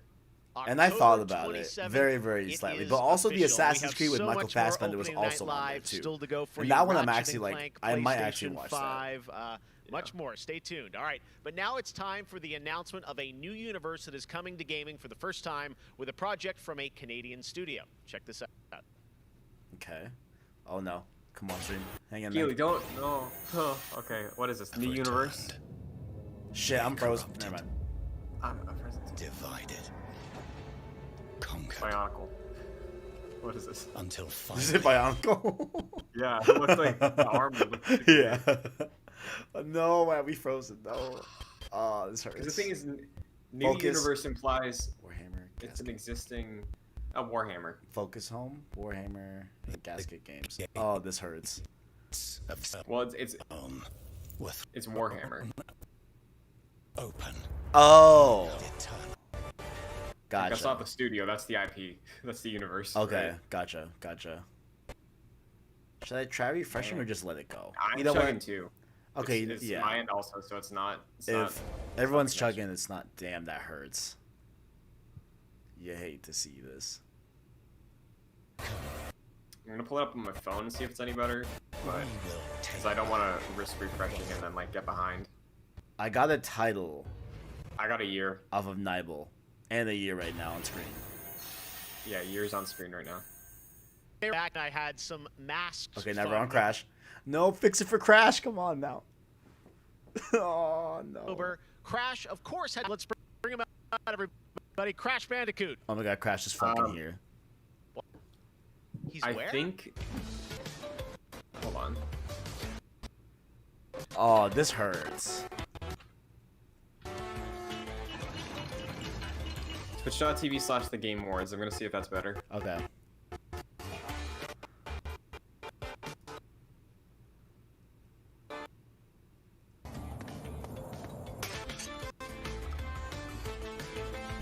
Yeah, Game Awards stream looks clean. Game Awards stream? Yeah. Twitch.tv/Game Awards? The Game Awards. Okay. We're gonna go to that, guys. We're gonna check it out. New style of level that we are announcing here today. Okay, cool. Okay, so Are how you do on these a flashback levels kind of play interview into as the well? Overall Crash Okay, 4 cool. narrative. Yeah, so the way that the flashback levels work is that they are kind of a peek back in time to the 90s when Neo Cortex was actually testing October. on Crash and Coco. Crash Insane before the Trilogy. events of Crash Bandicoot PS 1. Plus. Let's And they're do it, kind of y'all. I these thought it'd be devious September, but you know puzzle what? rooms that we've I will made, take October. And they're really hard and they're really awesome and they're I mean, this comes super out October creative, and we 4th, can't wait to so- get people's hands on. Oh. I don't know if they would I played demo oversaturate of it this a that few way. weeks ago, and that was a challenge. So I can't imagine. If it wasn't gonna be a month, it'd be nefarious these September. are. How are Yeah, they but going to be sort of damn. integrating Oh, into well. the game? Are they optional, like offshoot stuff, or how do you get to them? Sure. So it sounds like players it's actually bonus have levels. to collect the Yeah. flashback tapes in the levels themselves. They're an object that they can pick up, and to actually pick them up, they have to reach them in the level without dying. It's kind of our homage to the death routes from the original trilogy. So players have to reach these objects in the level, pick them up, What and then happened? once they get them, they'll get access to these unique He said levels. homage to So the death beyond the roots. pure I did not like the challenge, death roots. what other fun? So okay. how are these fun for players to kind of experience, and what do they get to do in them?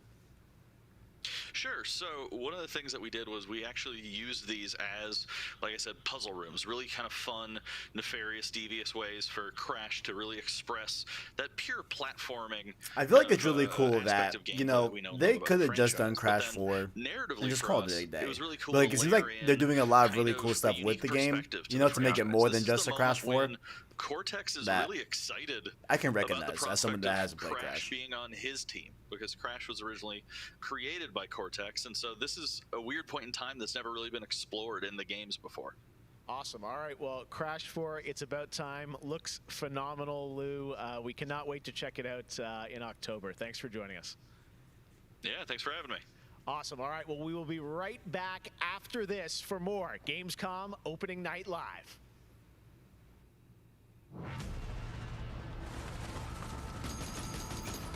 Oh, Darksiders. I have become No, wait, no.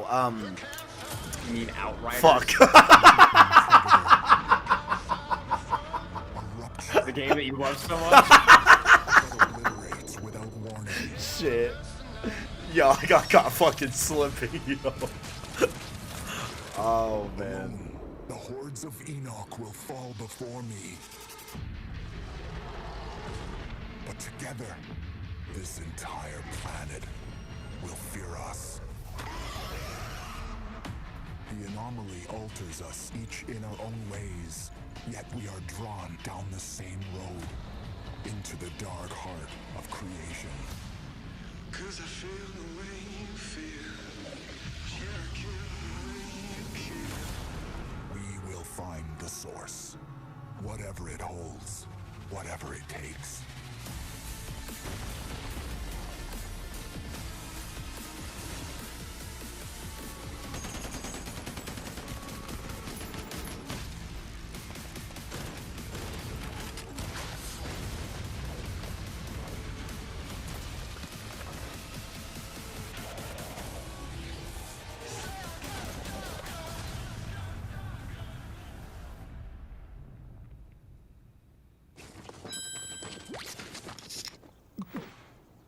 Oh, we have full-blown commercials.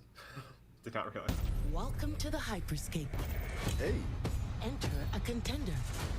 Yes, ikuzo. Leave as a champion.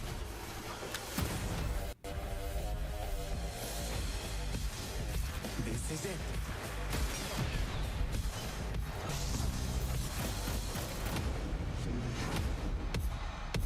Time to party!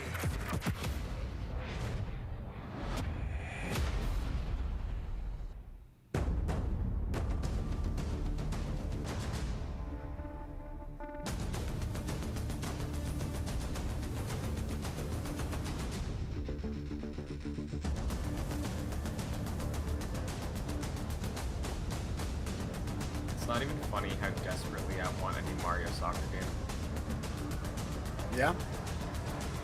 Strikers is top tier. Welcome to Necromunda. I can see you're new here. Let me get you up to speed. The Underhive's named well. A sprawl of humanity suffering away like ants. Deep underground where we ain't causing trouble for the rich boys and girls, no matter how loud we are. And do we ever make some noise? Every Orlok says they could shoot the tail off a lashworm, and they'd splash. So I just played through saying they couldn't. Red 13's backstory, visit his home. I can't fucking wait to see that in the remake. Oh my god. Dude, Red 13 is one of my favorite party members. Like you Dude, want to know about an I can't all-female wait. gang of psychopaths, I can't wait. drug dealers, killers, I love his theme cloners, so much. Yo, the theme at his home, that whole, oh my god, that soundtrack goes off. Let's go. Just for the fun of it. Goliaths are big. That's it. Anything smaller than them doesn't deserve to live. And they're just as happy filling you with lead as they are smashing you to pieces with a power maul. Now, You see mixing the that whole lot Borderlands together thing? in You think a that place shows up like today? this, you can imagine That what Krieg? happens.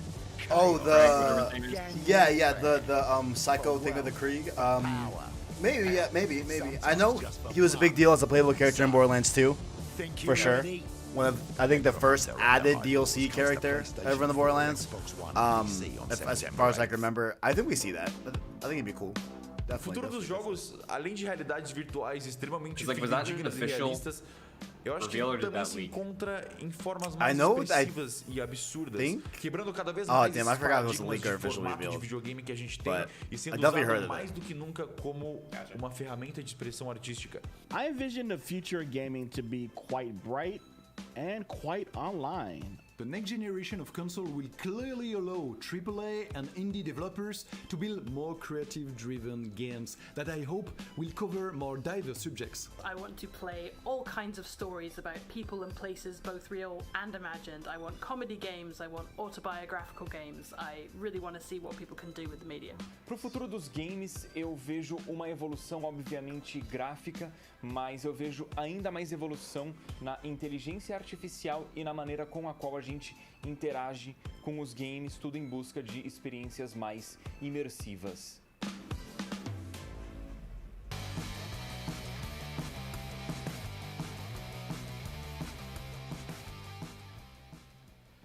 You know, one of the things I love about opening night is that we can show you the biggest games in the industry and also smaller titles that should be on your radar. So pay attention to this next game. It comes from a team of 2 in Sweden, Tuxedo Labs. Over the past 3 years, developer Dennis Gustafsson has built his own game engine to realize his vision for a fully destructible game world. What he's building has absolutely blown me away, so I asked Dennis to prepare a special trailer just for tonight. I hope you're equally inspired by the ideas in this next game. Definitely one to watch. Teardown.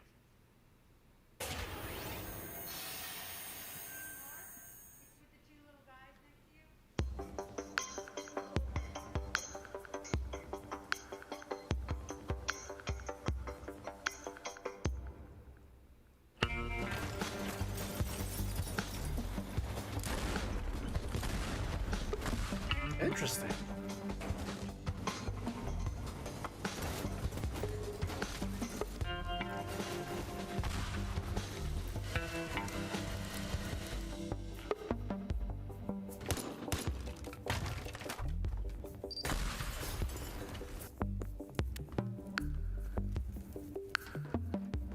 Yeah, I like the look of it for a game that is like about destruction, you know, just because everything is particles, so it's all particle effects, right? I feel like that's, at this point, more interesting than like destructible environments where it's like, oh, a chunk of concrete falls off the wall, you know? Right. Like if everything just melts like sand, I like that.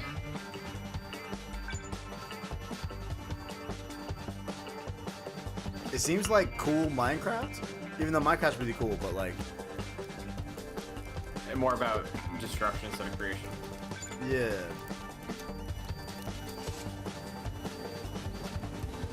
Does it look a little stuttery for you? Is that the game or is that the stream? Maybe the game, or probably the stream, I don't know. But okay. That looked interesting for sure. Okay.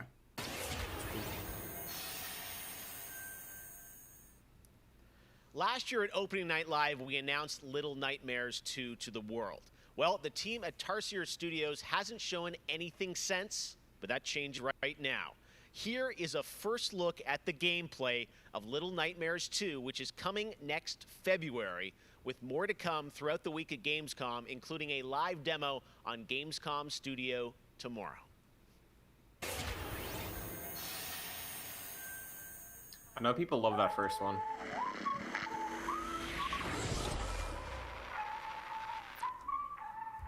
Nice. All right, thank you.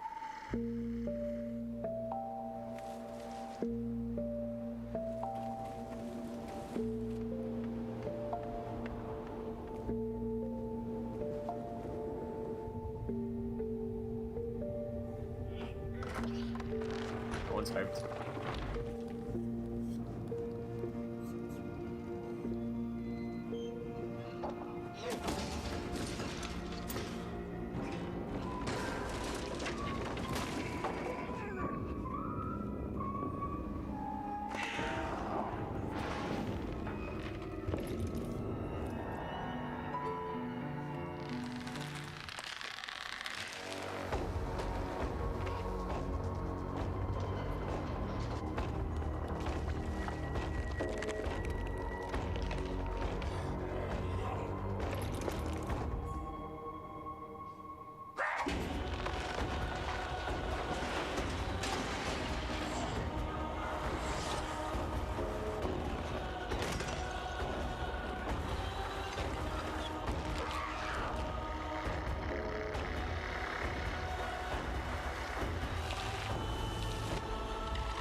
WWE Hall of Famer Jerry the King Lawler, and I'm reuniting with my old buddy Mauro Ranallo to bring you all the over-the-top action in WWE 2K Battleground. Mamma mia! This is great! This arcade-style video game is over-the-top outrageous, with over 70 WWE superstars and legends brawling it out like never before. Oh no, hold on to your toupee, Mauro. Look out below. WWE is L-I-T. You know, I'm a little more old school than Mauro, so I can't wait to see these WWE legends teach these kids a thing or two. And you know what? Here's a closer look at the insane action. It's a great evening for WWE action. Oh, wow. Take that, Mauro. Man, it's so good to see the Bella Twins at their best. And now, let's keep this party rolling with another matchup. Oh, look out, Mauro. The Undertaker has risen, and Finn Balor is about to be taken for his last ride. Mamma mia, what Finn a Balor's move! a goat. Finish him! Oh, no! He just hit the snooze button. How do you lose like that? What's the matter with you legends? This is just an example of the pandemonium that you're going to experience when you head to the battlegrounds. Oh my god. That's a big toy hammer. Oh, I can't believe my eyes. Seth Rollins delivers the stomp. What a night. What a night. This is the greatest thing I've ever seen. Pre-order WWE 2K Battlegrounds today and brawl without limits. Honestly, Owen has the right idea. Better than the 2K Sim games. Absolutely. It looks like it's actually fun compared to those. I know that's your line. So. Hello again. I have even more awards to announce, so let's get right down to it. The winner of Best Action Adventure Game is Watch Dogs Legion. What? The city needs a resistance. And it starts with you. What do you say?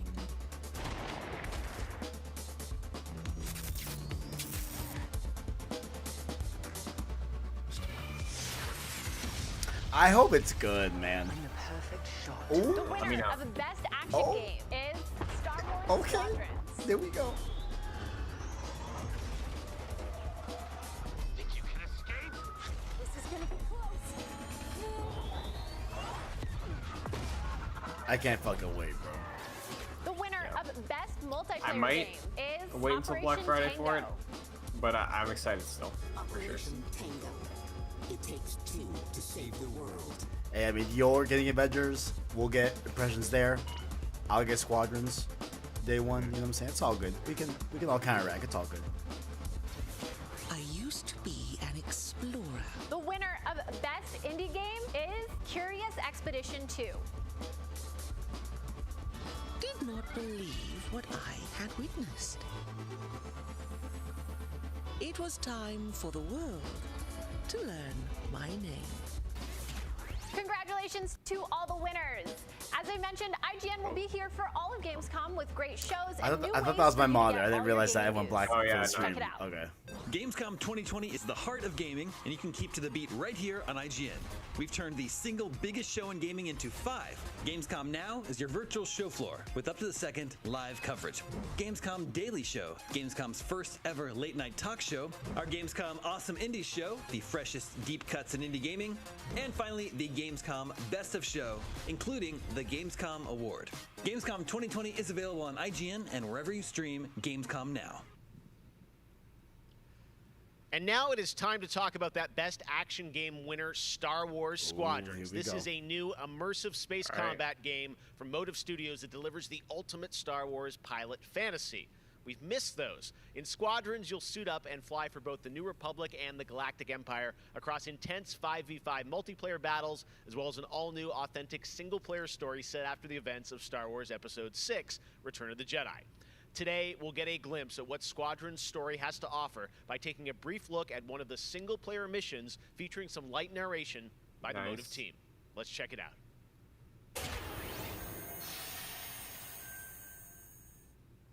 We all choose our path, light or dark, freedom or destruction. The Empire chose to destroy Alderaan in order to spread fear and douse the fires of rebellion. But the heroic pilots of the Rebel Alliance have chosen to keep fighting, to show the Empire that we are not afraid. It was their bravery that ended Palpatine's reign and brought about our new republic. However, the Empire lives on, shattered though it may be. As I speak, Imperial forces are edging toward the Bormir sector, hoping to end our new republic before we find our footing. As their empire collapses, they try to tighten their grip. But the galaxy is changing, and you can be a part of it. With the help of brave and daring pilots, this war can end. Make a choice. Fly with the new republic. I don't Change know our galaxy for the better. if they've said officially. Hi, I'm Suzanne Hunka, But narrative producer on Star I hope Wars the Squadrons. pilots from the Our Alphabet single-player Squadron story books is are one in of this daring game because I pilots read the and first book so deep-seated far and I rivalries. liked it a lot. Titan Squadron. Hunt down this Starhawk and eliminate it. Gladly, Admiral Sloane. Over the course of the story, you'll fly as two pilots on opposite sides of the war. And, like all modes in Star Wars Squadrons, you'll have the option to experience every mission fully immersed in VR. Wedge Antilles, Rogue Squadron. I hear you're the reason I was able to finally get a comm through. Today, we're giving you a glimpse of an early Imperial mission behind enemy lines. One of our spies, Agent Thorne, has discovered vital intelligence on Project Starhawk. Your mission is to extract her from an orbital outpost above Hosnian Prime. Behind enemy lines, you'll have to eliminate perimeter defenses. Why have I heard Hosnian Prime before? The When you Hosnian secure the system, area, that's you will a line. escort the Gladius to the Okay, outpost. maybe that, And right. our It might be extraction Han, team I will don't know. acquire Agent Thorne.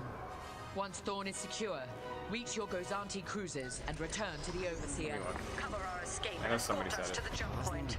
We have Republic corvettes inbound. Move, Titan. I think it might be Han. Keep Agent Thorne safe. Titan 3, take out those fighters. Understood. I'll handle it. Gotcha. The Hosnian system is the system that the First Order blew up in Episode 7. Oh, I heard it in Resistance. That's where I heard it from. Yes, Yeah. gotcha. Yeah, that's Each where I heard it mission from. will immerse Yeah. you into the escalating conflict between the New Republic and a shattered empire.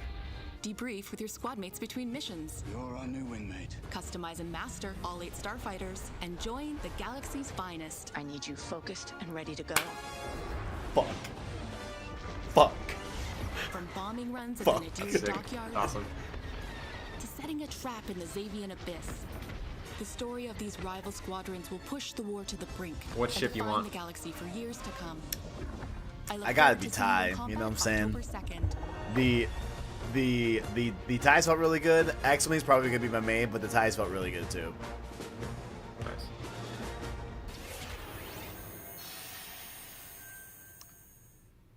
That is not all EA has to share from a galaxy far, far away today. At Star Wars Galaxy Edge, you can enter the world of Batuu, where you can visit Oga's Cantina or jump into the Millennium Falcon on a run to Smuggler's Cove. It was this incredible adventure at Disneyland Resort and Walt Disney World Resort that inspired The Sims' latest game pack. Check this out. Fuck. God fucking damn it, man. You gotta be fucking kidding me with this bullshit, yo. Oh Wait, my they god. made a Star Wars Sims? Dude, I'll play What this. the? I mean, okay, cool. I guess it's cool. I don't know. Hold on, is it? What I need to know is it like in universe, like a Sims game that's in Star Wars, or is it you go to the theme park in The Sims? I think you go to the theme park in The Sims. But there's like aliens here and droids. I don't know. I don't know, Christian. I don't know how these two IPs are mixing. I'm not sure.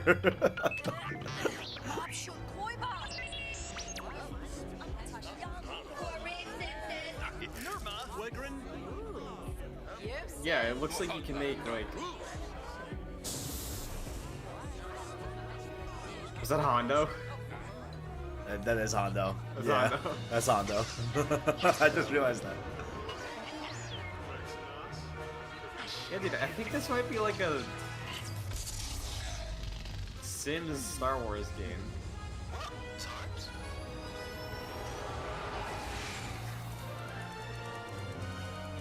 Didn't they say like a Sims pack thing? Like, Yeah, so I think it might be like you have that in-universe thing, and then you get to just add stuff to your normal Sims home, maybe. That's kind of cool. Is it coming to PS4? Because I own The Sims 4 on PS4. Yes. PS4 was down there. Nice. There is even more Star Wars to come later in the show. Lego Star Wars, the Skywalker Saga is up, and as we move into our second hour, we've got Fall Guys Season 2 still to come. Yeah, I the did see of that. which I can't wait for you guys to see. And of course, a gameplay demo of Ratchet & Clank Rift Apart for PlayStation 5. But right now, you might remember this next game from Annapurna Interactive from last year's Microsoft E3 event. And today, I'm excited to share a new announcement from the team. This interactive thriller about a man stuck in a time loop is one of this year's most intriguing indie 12 minutes, right? And now they've added an absolutely all-star cast to the game. Here's a whole new look at 12 minutes. Null North?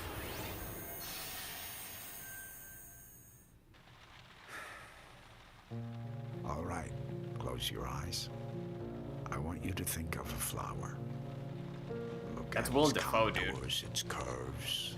Now I want you to imagine it changing, moving backward, returning to its bud. Hey, man. Think of that bud, unopened.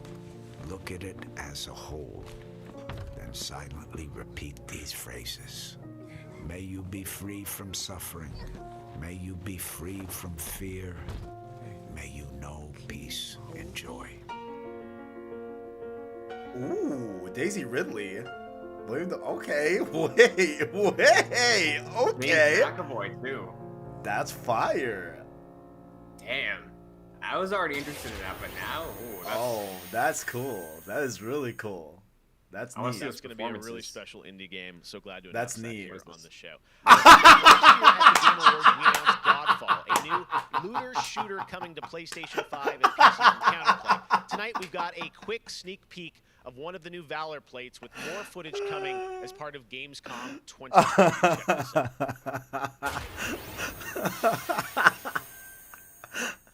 Oh, man. Oh, man. I might just buy it off of how many times they've shown it. You know, why not? That's what they want. Like, fuck it.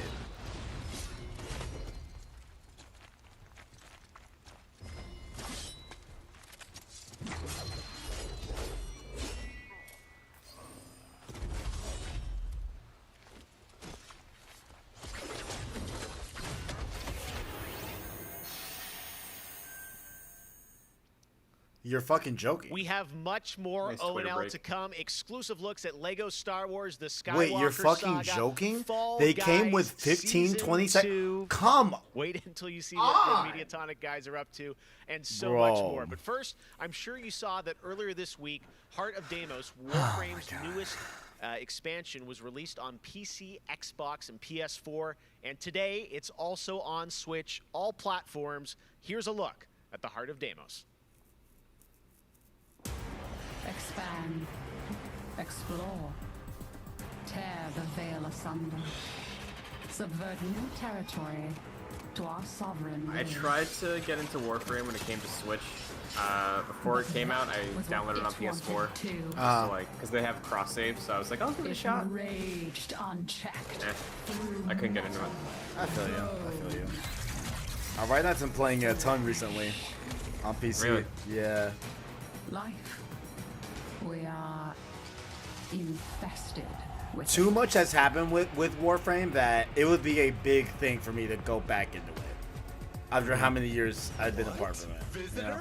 Yeah, I get that. now. But I did like my time with it back in the day. Failing. The jaws close. The final heartbeat approaches.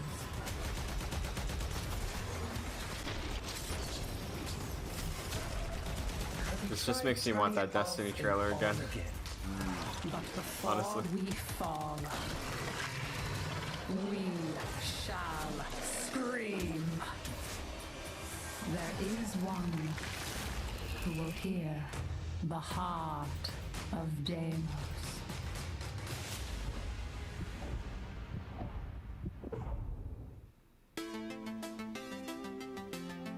so many people have been discovering or rediscovering video games during lockdown, whether it be older people or bored teenagers or middle-aged parents who suddenly find they have to do something together with their kids.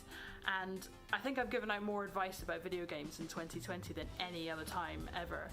And as a result, it's more important than ever that we keep making different, interesting things for folk to play.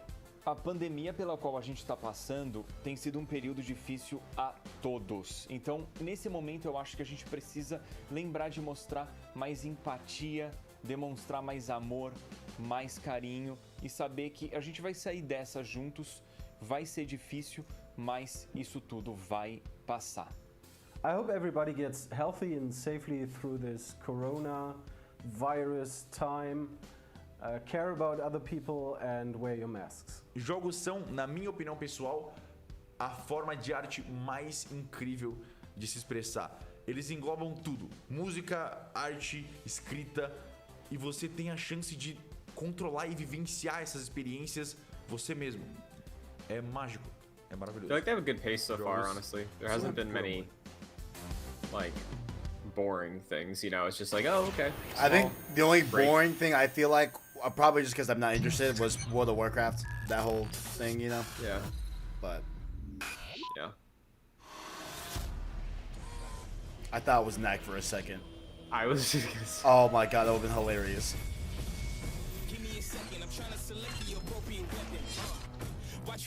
Is this a song? Is this a real song? Is this gonna be an issue? Jurassic Park already happened, so I'm sure we're already screwed. I thought we were screwed for like, there was like the second thing that we saw, there was a song that I thought was a song, you know? But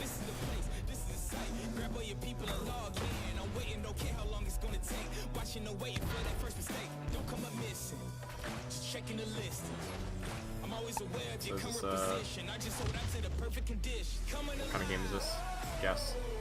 a brawler, a melee-based brawler.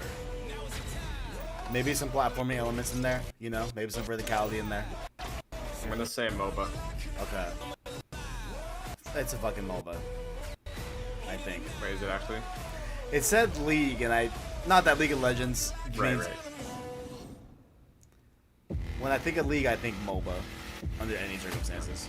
Oh, hey, I got him. Nailed it. Let's go. Nice. Nailed it. Hell yeah. Special crossover with the Transformers.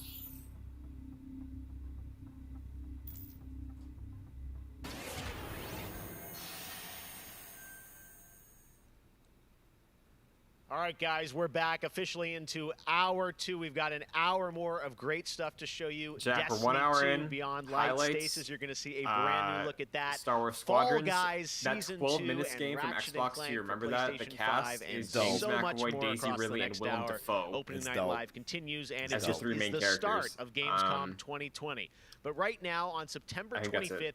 Mafia Definitive Edition launches, a comprehensive, built-from-the-ground-up remake of the original Mafia. Tonight, we've got the exclusive debut. There's a new Sam and of the Max. next I don't know if you trailer called played A Sam and Life of Max Reward ever. Too Big to Ignore, which deals with Tommy's induction into the Salieri crime family. Oh, and Dragon Check Age. this out. So yeah, there's been good stuff.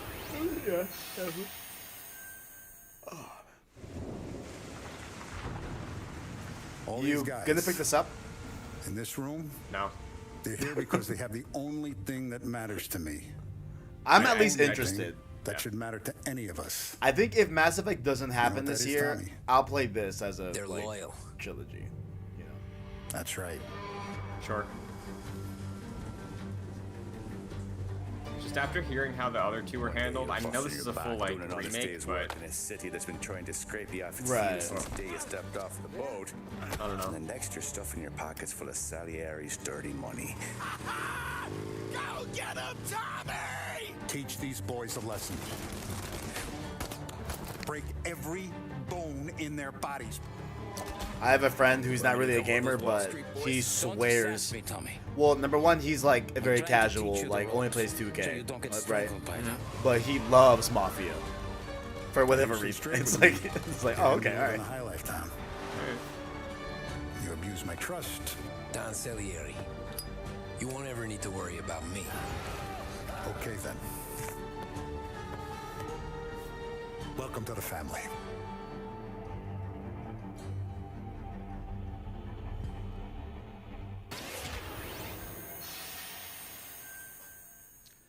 Next, we're going to introduce you to a turn-based multiplayer strategy FPS from a team in Montreal, Canada. Lemnis Gate is coming in early 2021 and has a unique mechanic built around a 25-second time loop.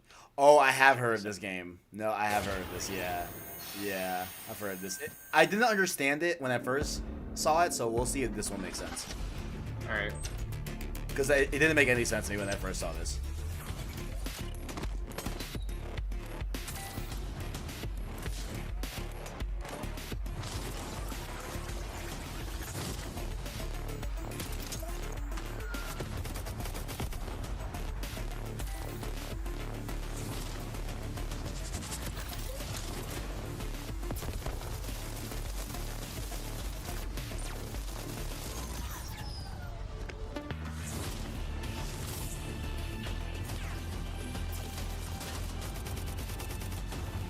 Trying very hard to understand. It still doesn't make sense, man. Oh, it's so hard to explain.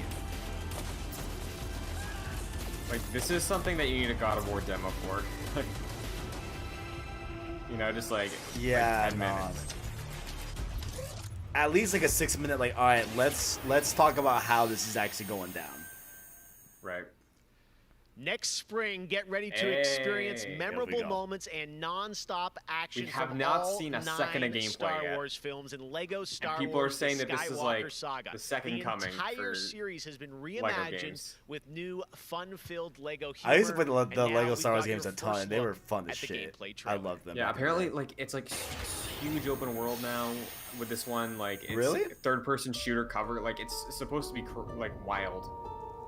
I want to learn the ways of the Force and become a Jedi like my father.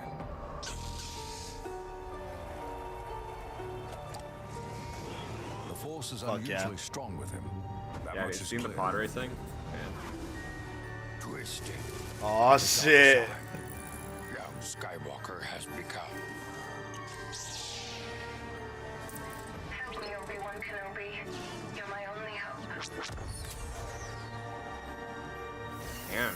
Wait, this is really cool. Yeah, this looks awesome. I'm glad. I was What the super excited, fuck? but I'm glad it looks this good. I'm from the Resistance. Your sister Leia sent me. Yo, wait, I'm so into this.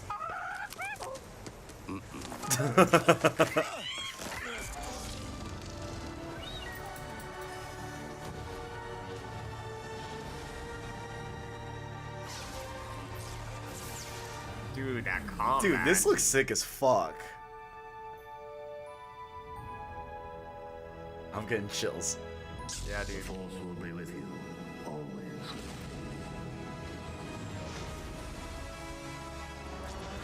Oh god. Dude, this Oh my combat god, looks dude. so good. Why am I crying? Holy Like, shit. They were pitching it to be everything they're showing right now, and I just wanted to make sure it was this good and as good as they said it was going to be. But it looks awesome. Dude, I fucking love this. Yaddle. Oh my god. Who shot first? Yeah, that's fine. I am a Jedi, like my father before me. So be it, Jedi.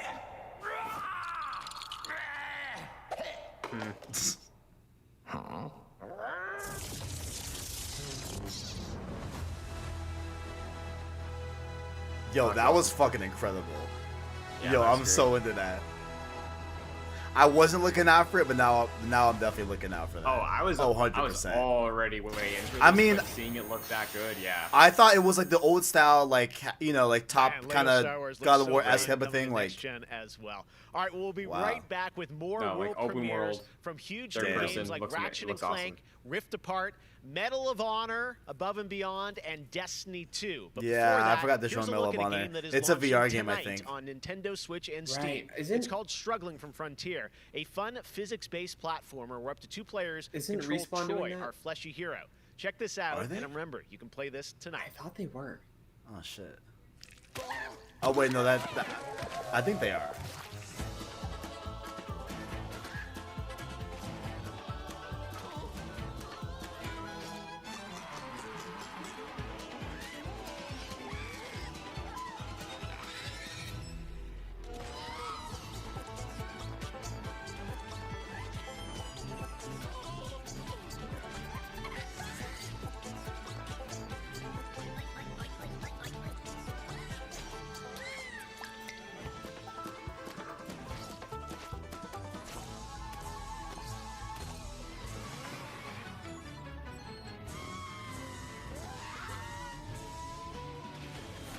Has there been a shadow drop yet? Mm-mm. This doesn't count because it's already was announced it was coming out today, I think. Oh, really? Okay. Maybe.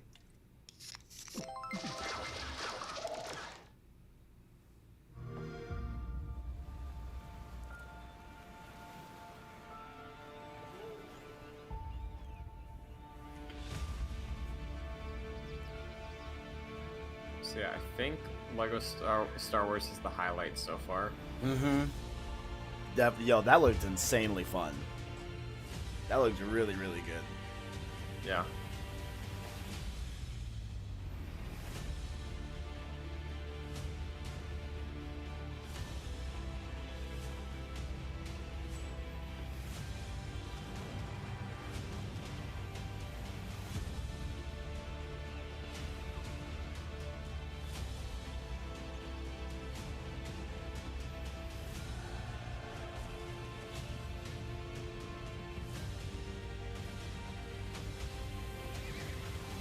I wonder if they'll work in Clone Wars into the game.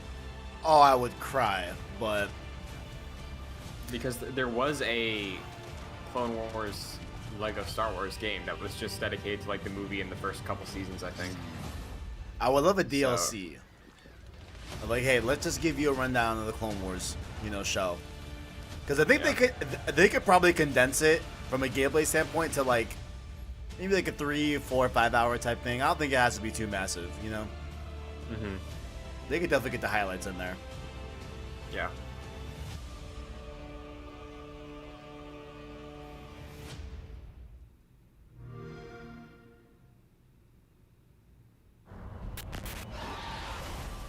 Damn, this is all Owen gets. That's so sad. Not even part of the main show. Damn. I'm still unsure if I'm gonna play this. Probably not. Yeah, I didn't play Man of Medan. Man of Medan was just like that's the thing. But this will be a fun Halloween game. October 30th, you know what I'm saying? It definitely fits the spooky vibes. Definitely. See, here's my issue. What's up? When any game is coming out in October, don't drop it on Halloween. It's a fair point. And granted, October 30th is not October 31st, but like close enough. Yeah, like Luigi's Mansion last year, they dropped it on Halloween, and I didn't have time to play it on Halloween. I wasn't gonna be playing that in Thanksgiving time. Like, maybe we'll have time this year though. Oh, I'm playing Luigi's Mansion this October. Trust me. Yeah. But, like, I gotta say, the game that I've given the most hours to, that I love going back to, is Assassin's Creed Odyssey. There we go. A man of taste. A man of taste. You love to see it. That was my first time getting into it, and I have put almost 400 hours into a man of absolute At the moment, taste. I enjoy to play Fall Guys with my friends. It's very funny, easy to learn, but hard to master. I have a few games that I binge play, games that I return to every year. Halo, the entire Master Chief Collection, is really a big one for me where that's concerned. But I also still just casually binge Animal Crossing, and I've been doing that basically all year. I haven't put down Animal Crossing since I downloaded it. I find the daily repetitive rhythm so soothing and predictable. Although, much like my house, my island is still a complete tip. Up next, we have the award for Best Microsoft Xbox Game. And the winner is Tell Me Why. Congratulations to Donut Entertainment. Nice. Well, after a big day of Gamescom events and announcements, you'll be happy to know that IGN is going to help you digest all that info with Gamescom Daily Show, where you can get all the daily highlights and a late night show experience from gamers for gamers. Back to you, Jeff.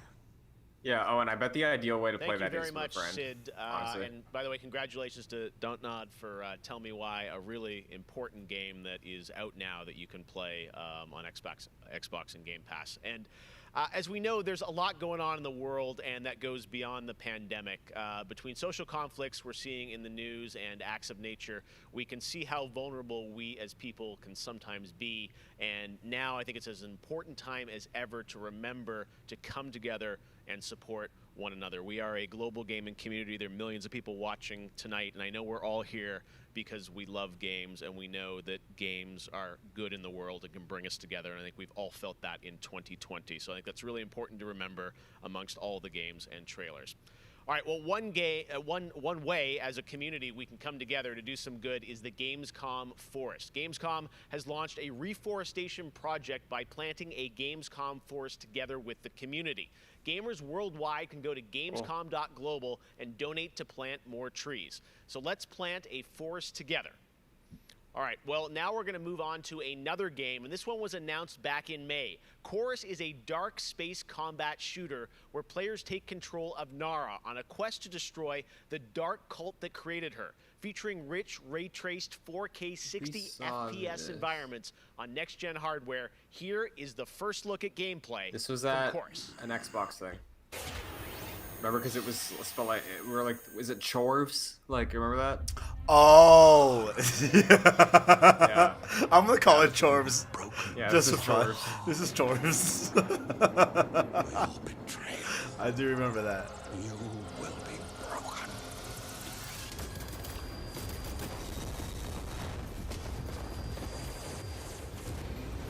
It looks like kind of like Star Fox a little bit. Just the gameplay of this.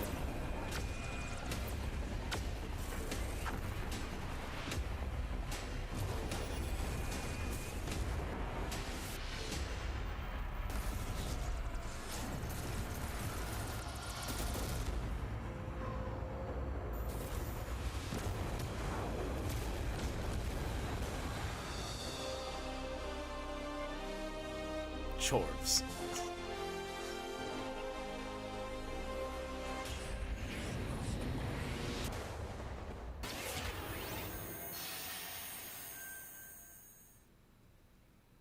How many Aw, shit. crowns have you won? If Fucking one none. game has defined the summer of 2020, it absolutely is Fall Guys from Mediatonic. I don't know. I think I lost track. I just know I won 3 This yesterday. game is setting I sure records haven't and lost putting track. a I sure much-needed haven't. smile I sure on haven't, everyone's considering. face. Fall Guys, I think, represents just once you our hit industry the double at its digits, they just absolute kind of all bleed best. together. Well, soon the Fall Guys experience will evolve with Season 2. There's a lot of new stuff coming, and tonight, Mind you, Season 2 is in like 40 Mediatonic is about days. to give So. you an Yeah. exclusive sneak peek Well, like at November. what's next. Yeah. Get ready. I think the internet is about to freak out. Here it is, Fall Guys Crossover Season time. 2. Come on, it's crossovers. It has to be crossovers. Why would they hype it up this much? Hey, I'm Joe. I'm the lead game designer on Fall Guys Ultimate Knockout, and I just want to reach out and say thank you to everyone who's been playing and enjoying the game so far. As a team, we've been looking at all the fan arts, the memes, and the montages that people have been posting online, and the response to the game has really blown us away. Today, we just wanted to give everyone their first sneak peek at the rounds and the costumes that they can be enjoying as part of Fall Guys Season 2.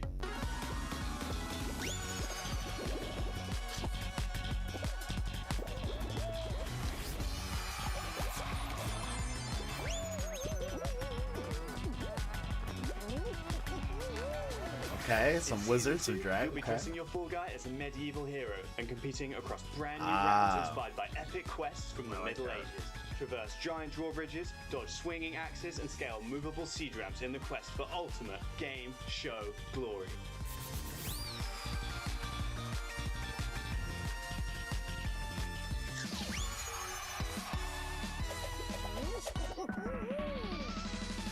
I like that Nice. Viking. Nice.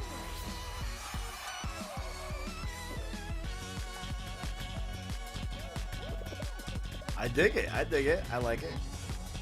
Now, Owen says Fall Guys Goatee. It's on my short list right now.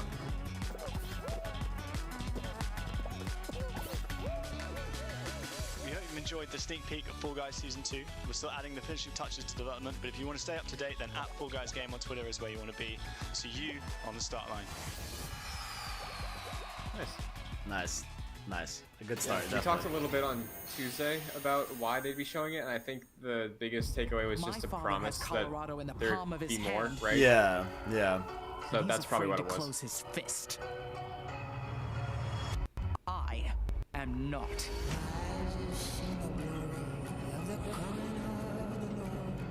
His truth is marching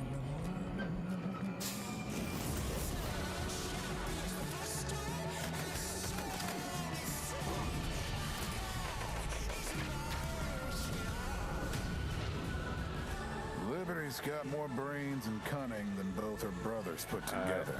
Jeff She's Grubb the only tweeted out one a who could video actually clip. Run Colorado. All caps. She's already tried. Chores. Vic's We're not a alone. crude child, and Val's a brain without a spine. The years my father wasted grooming them for glory. It's supposed to be called Chorus? Is that what it's really called? It's like churches. It's like churches.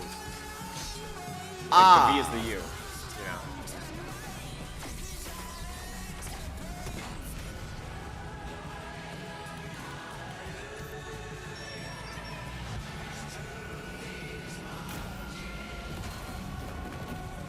Go back to Arizona, Rangers. Oh shit! None of this They said it. Stay. I know that reference. Nice. That got good reviews. It did. I saw. Yeah. I really haven't found any new appreciation for gaming at this time because my appreciation for gaming before couldn't be higher. Com certeza, jogos multiplayer preenchem completamente a conexão social que eu preciso ter com outras pessoas nesses tempos de isolamento. E é o mais próximo que a gente pode ter de experiências reais com pessoas que estão longe da gente. You get to travel all over the world in games, which is something I've always taken for granted. At the moment, I'm playing Ghost of Tsushima, and I kind of prefer it to the real Japan just because I've heard that in real life they don't let you run around with katanas. I appreciate games a lot more than films, music, or whatever, and it's just fine for me to have the time to play with friends or even with my family to have a lot of fun. I've been mostly at home with small children, and gaming is the only thing that I get to do for myself anymore. I find it's not only an escape, it's also a way to challenge my brain. Gaming is becoming clearly more important for a lot of people. You know, play is a natural instinct, and from Animal Crossing to The Last of Us Part 2 or Ori, yes, it's definitely an incredible time now to be a gamer, yes.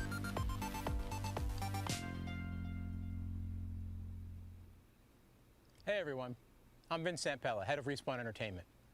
When we set out to create Medal of Honor Above and Beyond, we knew we wanted to bring the series back to its roots. The Medal of Honor franchise is known for its powerful and exciting single-player stories that put the player in the boots of a soldier who was there. It's a series that is grounded in history, which tells emotionally authentic stories. Peter Hirschman, who directed the original Medal of Honor in 1999, is back at the helm of this project. You'll hear more from him in just a bit.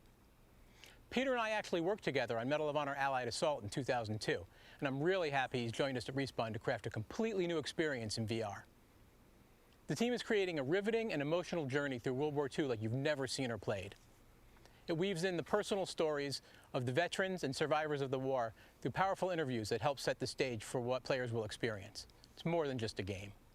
And we could not be more excited to show the world the next look at Medal of Honor Above and Beyond and the game's action-packed story. Let's take a look.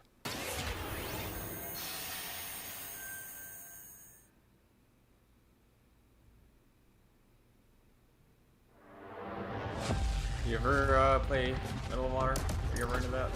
I played a demo of it, I think, like on PS3 era, but I never played full Medal of Honor. Let me be clear with all of you. I'm scared too.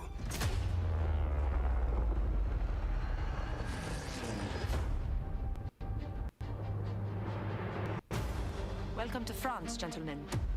I lead the local resistance cell. Something big is happening inside Gestapo headquarters, and we don't know what it is. We're gonna have to improvise here.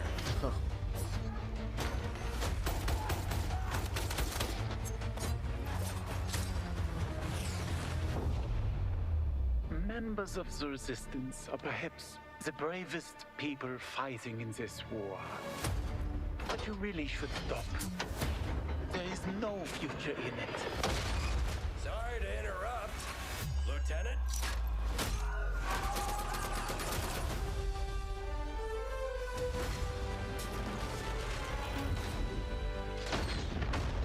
Be a wild ride, but we'll get you there. Jet fighters, brace yourselves.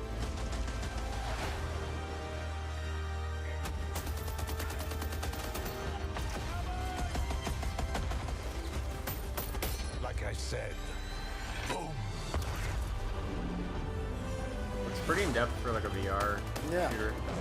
There are things as people I'm willing to sacrifice myself for.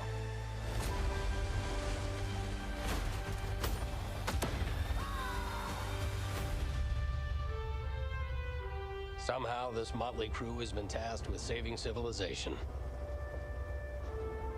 God help us all. Huh.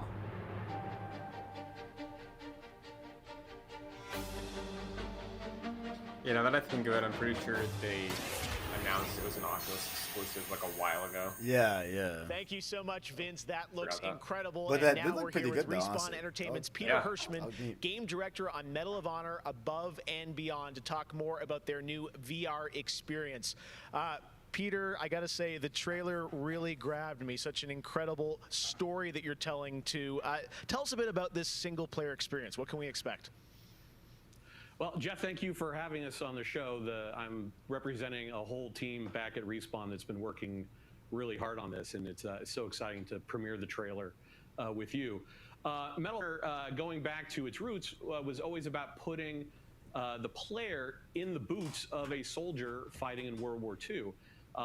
And with VR, we're able to do that in almost a literal way. It's definitely the most immersive experience, most immersive combat experience I've ever been able to work on. And the story follows you as a player being recruited into the Office of Strategic Services, commonly known as the OSS. And their mission was sabotage, espionage, search and rescue, everything in between. You name it, they did it. And they're known by a different set of initials now, the CIA. But during World War II, they sent operatives all over Europe, deep behind enemy lines. And that allows us to tell a story where you get to go to these places and locations and participate in events that really helped shape the outcome of the war.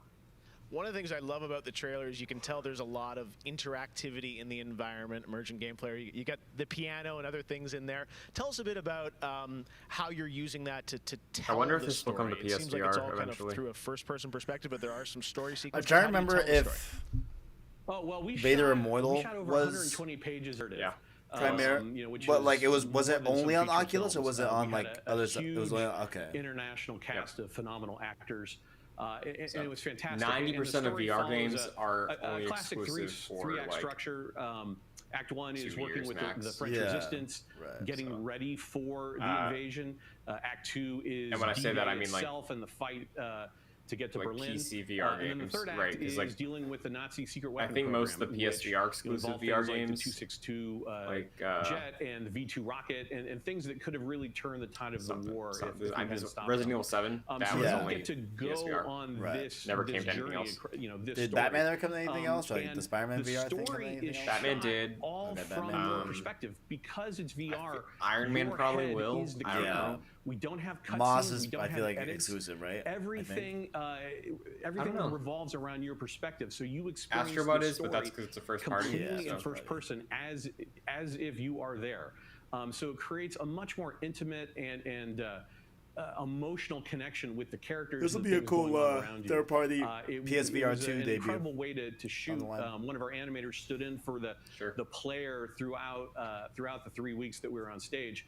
And all the actors are always reacting and talking to you directly. And in VR, it's such a powerful thing. It's all about building that emotional connection, and it just makes the experience all the more authentic. Well, you and Vince, I know this series is really close to your hearts, and when I saw the trailer, I'm like, wow, there's so much there to experience. It looks really rich and detailed, obviously authentic as well. Paying tribute to everyone that was involved in the war. I wanted to ask you also about multiplayer, which is something that Respawn is really known for, and you've got a great single player experience, but I hear you might also be doing MP too. Oh, well, yeah. I mean, the thing about VR is that, I've spent we've known each other a long time. You spend so much of your career trying to map natural human movements to a controller, and just figuring out things like making duck feel good. And one of the hardest ones is leaning. And in VR, you know how you duck? You just duck. And how you lean in VR, you just lean. And so the ability to lean around a corner, just kind of peek around the corner and see where the bad guy is just, it heightens the tension so much. It makes it feel all the more real. And when you put that into a multiplayer experience, it just raises it to a whole nother level. So we are shipping, in addition to the campaign, we are shipping a full suite of VR modes, including a few that you can only do in VR. And we're really excited about people playing those, after it comes out.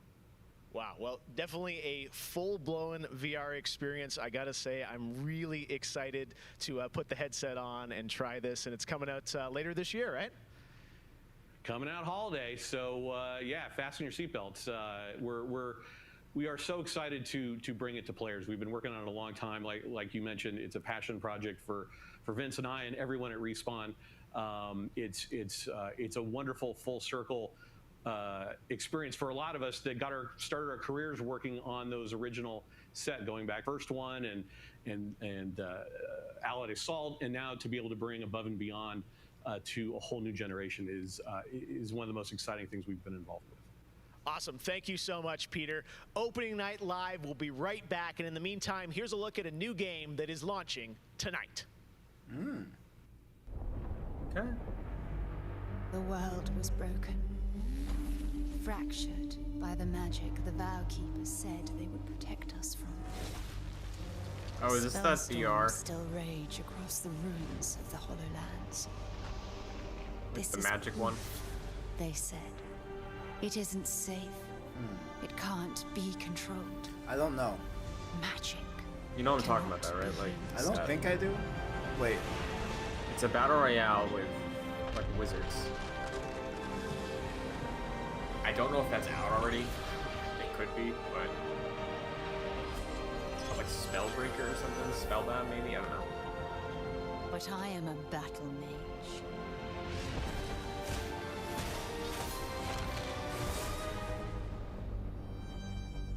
I have broken my vow, and now I fight to break free.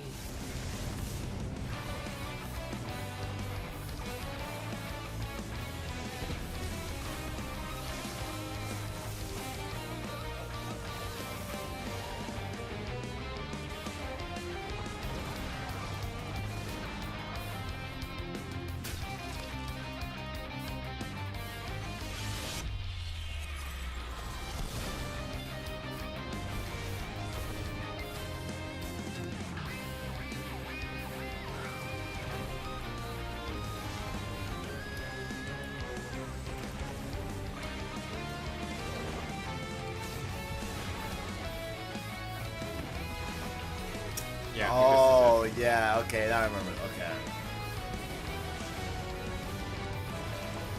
Hey, looks better than it did the first time I saw it. Or the last time I saw it. This is pretty neat. Yeah.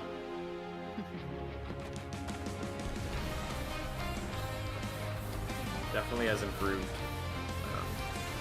presentation-wise since before. Ah, there you go. Yeah, let's go.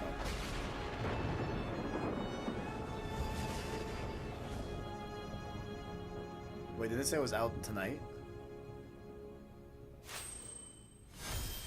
Maybe like there's an early access version tonight, maybe.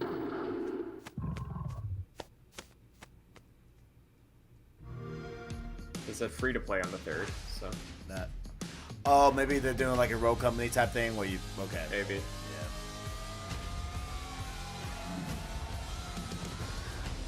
September 3rd is like next week. I can wait.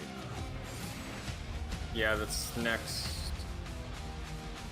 Thursday. Yeah.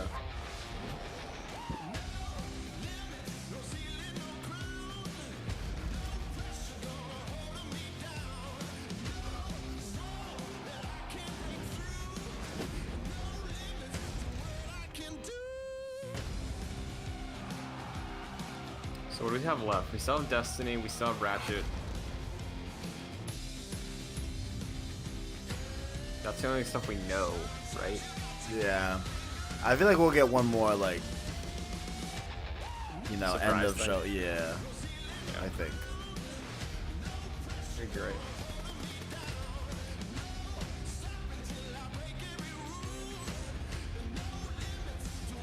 Got about 20 minutes left.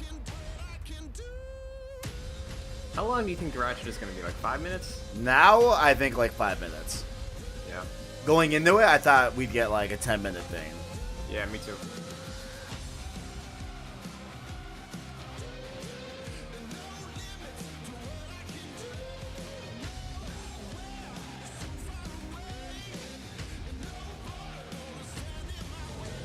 Oh, we still have that PlayStation mystery game. I thought... Because Boston said it was like, he said a new PlayStation exclusive. I think did he say big? I think he said a new big PlayStation exclusive. I don't know. So many great games the in Firefighter thing Xbox isn't Game new. That's Pass, been and announced. many of tonight's games Yeah. are in it as well. Every year at Gamescom, we like to highlight some incredible games made in Germany. And tonight, we have a special announcement about one of the most legendary German games of all time created by Factor 5. Enjoy.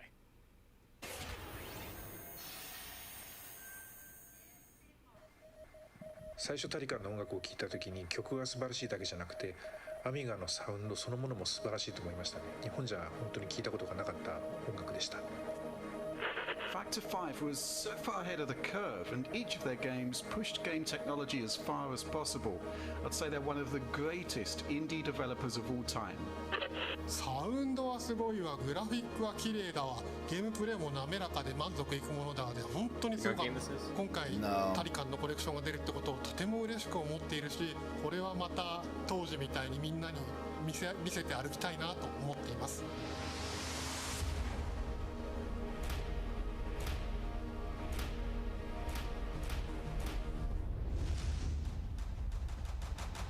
This was the first game that allowed me to completely fulfill my musical vision. It defined my career and the fans have been there ever since. To this day, it's one of my proudest works.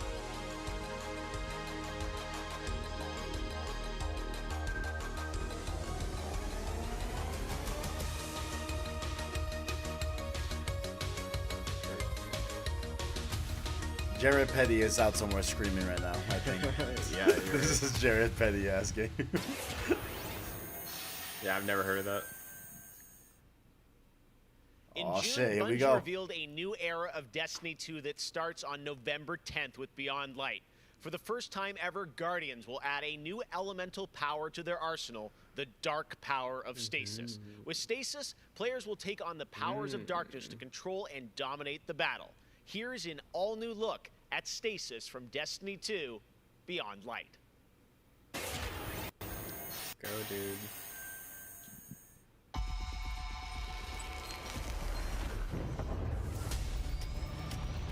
I still gotta run the Prophecy Dungeon. I haven't done that yet. The darkness is here. As you step away from the light, we need only look inward. Focus your power. Let it grow. Our fight is far from over.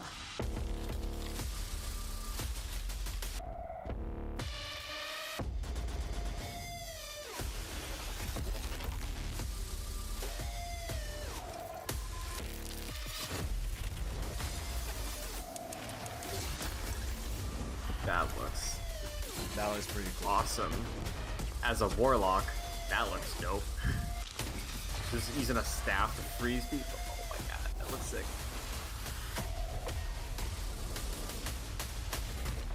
Let them come. This is their fate. One after another.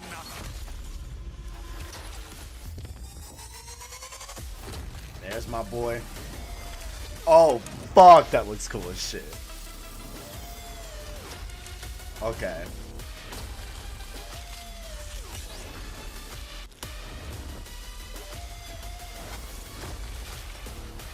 I love the armor too.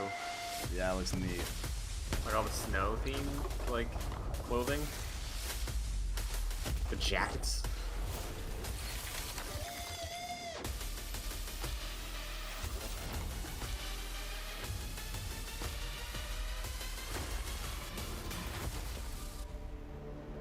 Alright, that looks neat. That looks neat. I'm excited. Gonna be good.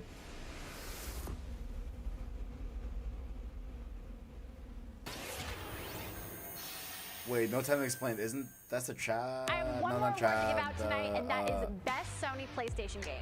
So, without further ado, the winner is Cyberpunk 2077. Congratulations. Of course, there are even more awards than the ones I announced tonight. So check out the Gamescom Awards user voting, where you can vote for your favorite streamer, Gamescom's Most Wanted, and Best of Gamescom. The winners will be revealed at Gamescom Best of Show, along with cool cosplayers, esports, and more. So tune in on Sunday, August 30th at 8 p.m. Central European Time to see the grand finale of this year's Gamescom, where we give gamers the stage. That's it for me tonight. But before Theoretically, these probably Jeff, be like I just 3 wanna minutes say tops that at this I point hope now. everyone out there is staying safe and healthy. We're all in this together, so take care. Back to you, Jeff. Thank you very much, Sydney. And it's This great is to have Ratchet. you on the That's show background. again this year. Here we go. All right. Well, a lot of Let's people go, have let's been go. wondering, what will the next generation of gaming feel like? How will it be different? What is that generational difference?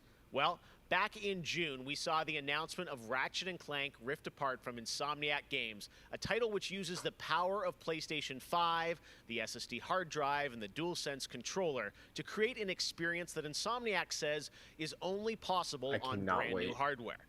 Well, now it's time for you to decide if you see the difference. Here's an extended, uninterrupted demo of live PlayStation 5 gameplay of Ratchet & Clank Rift Apart. Enjoy.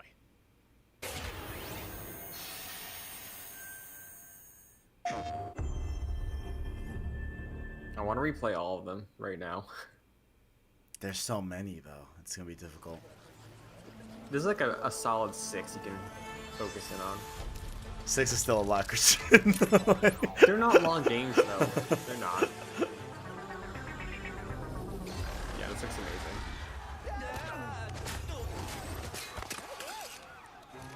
This is the only game that looks like next gen.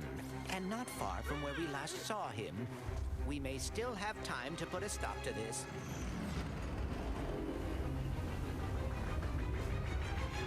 Hey, I think I found the mod back. Oh dear.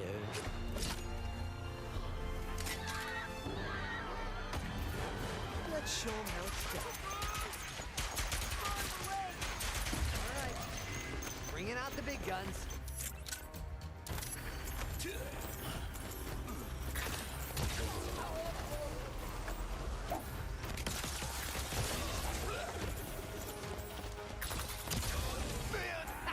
The environment reactions are really impressive.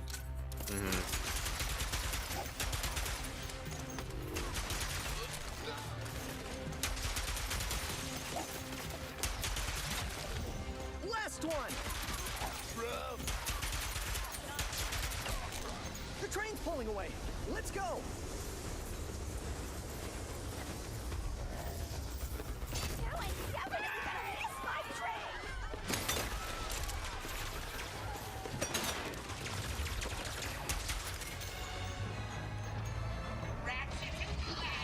I've been looking everywhere for you. Put down the Dimensionator, Nefarious. Put down the Dimensionator. Yeah, right. Today I will finally be free of the both of you. Soon, everything you see will be mine. Say goodbye.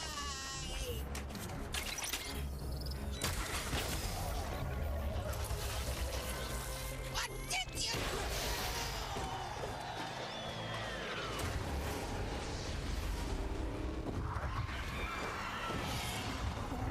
That's dope. Was that supposed to happen? Hitting Nefarious' device seems to have destabilized reality. The bridge is shot. There has to be another way across. The rifts appeared to react to your device. Try pointing it at one of them.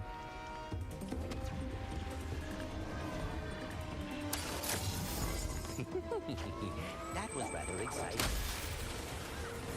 Games before trade!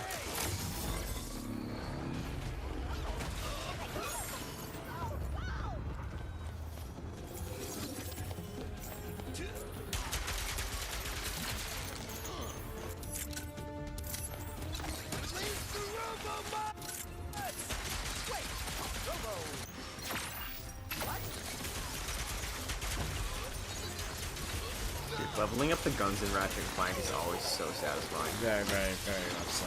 I agree. I love it. And I love that they kept that the same from like the PS2. It's just like the more you use it, the more it levels up. And yeah, that's simple. It's Ratchet and Clank! Sand sharks from above.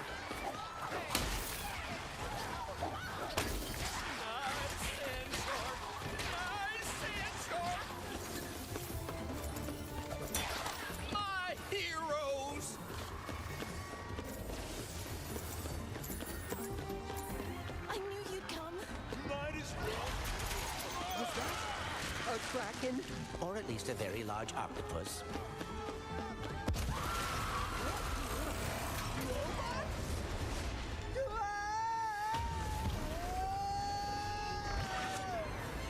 I will never get used to that. Hey, at least we're on the same planet this time. Nefarious is on the other side of that building. Let's get moving before he does anything else to break reality.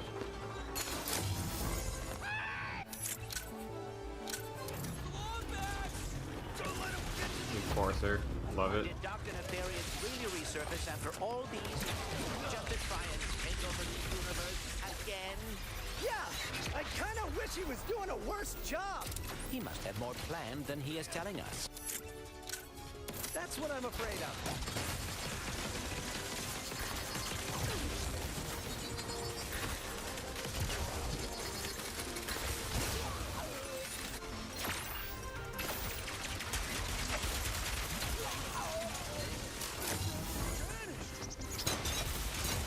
Yeah, this looks mad fun, to be honest. I can't wait for this one.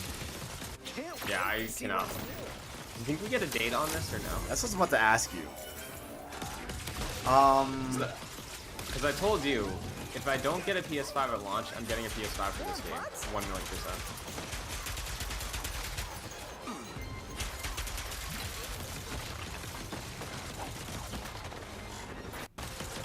I think the remake came out in like March or February. PS4 game. Oh, so we're thinking like March 2021. It was February or March for the remake. I forget which one, but I could see this be like a April game maybe. The dimensions are weakening considerably.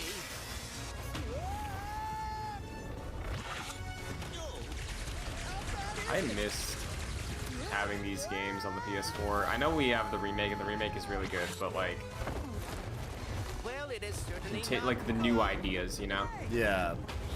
Because the Future Trilogy on PS3 is amazing. It's so good.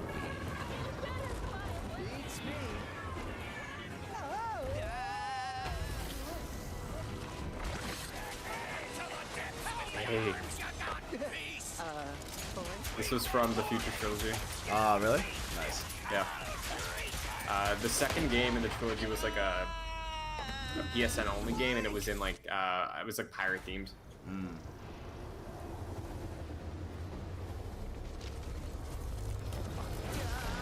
Oh, is that the one with booty in the title? I think. Quest for Booty, yeah. Quest for Booty, yeah. Okay, got it. Ratchet, we are too late. Ratchet? Who?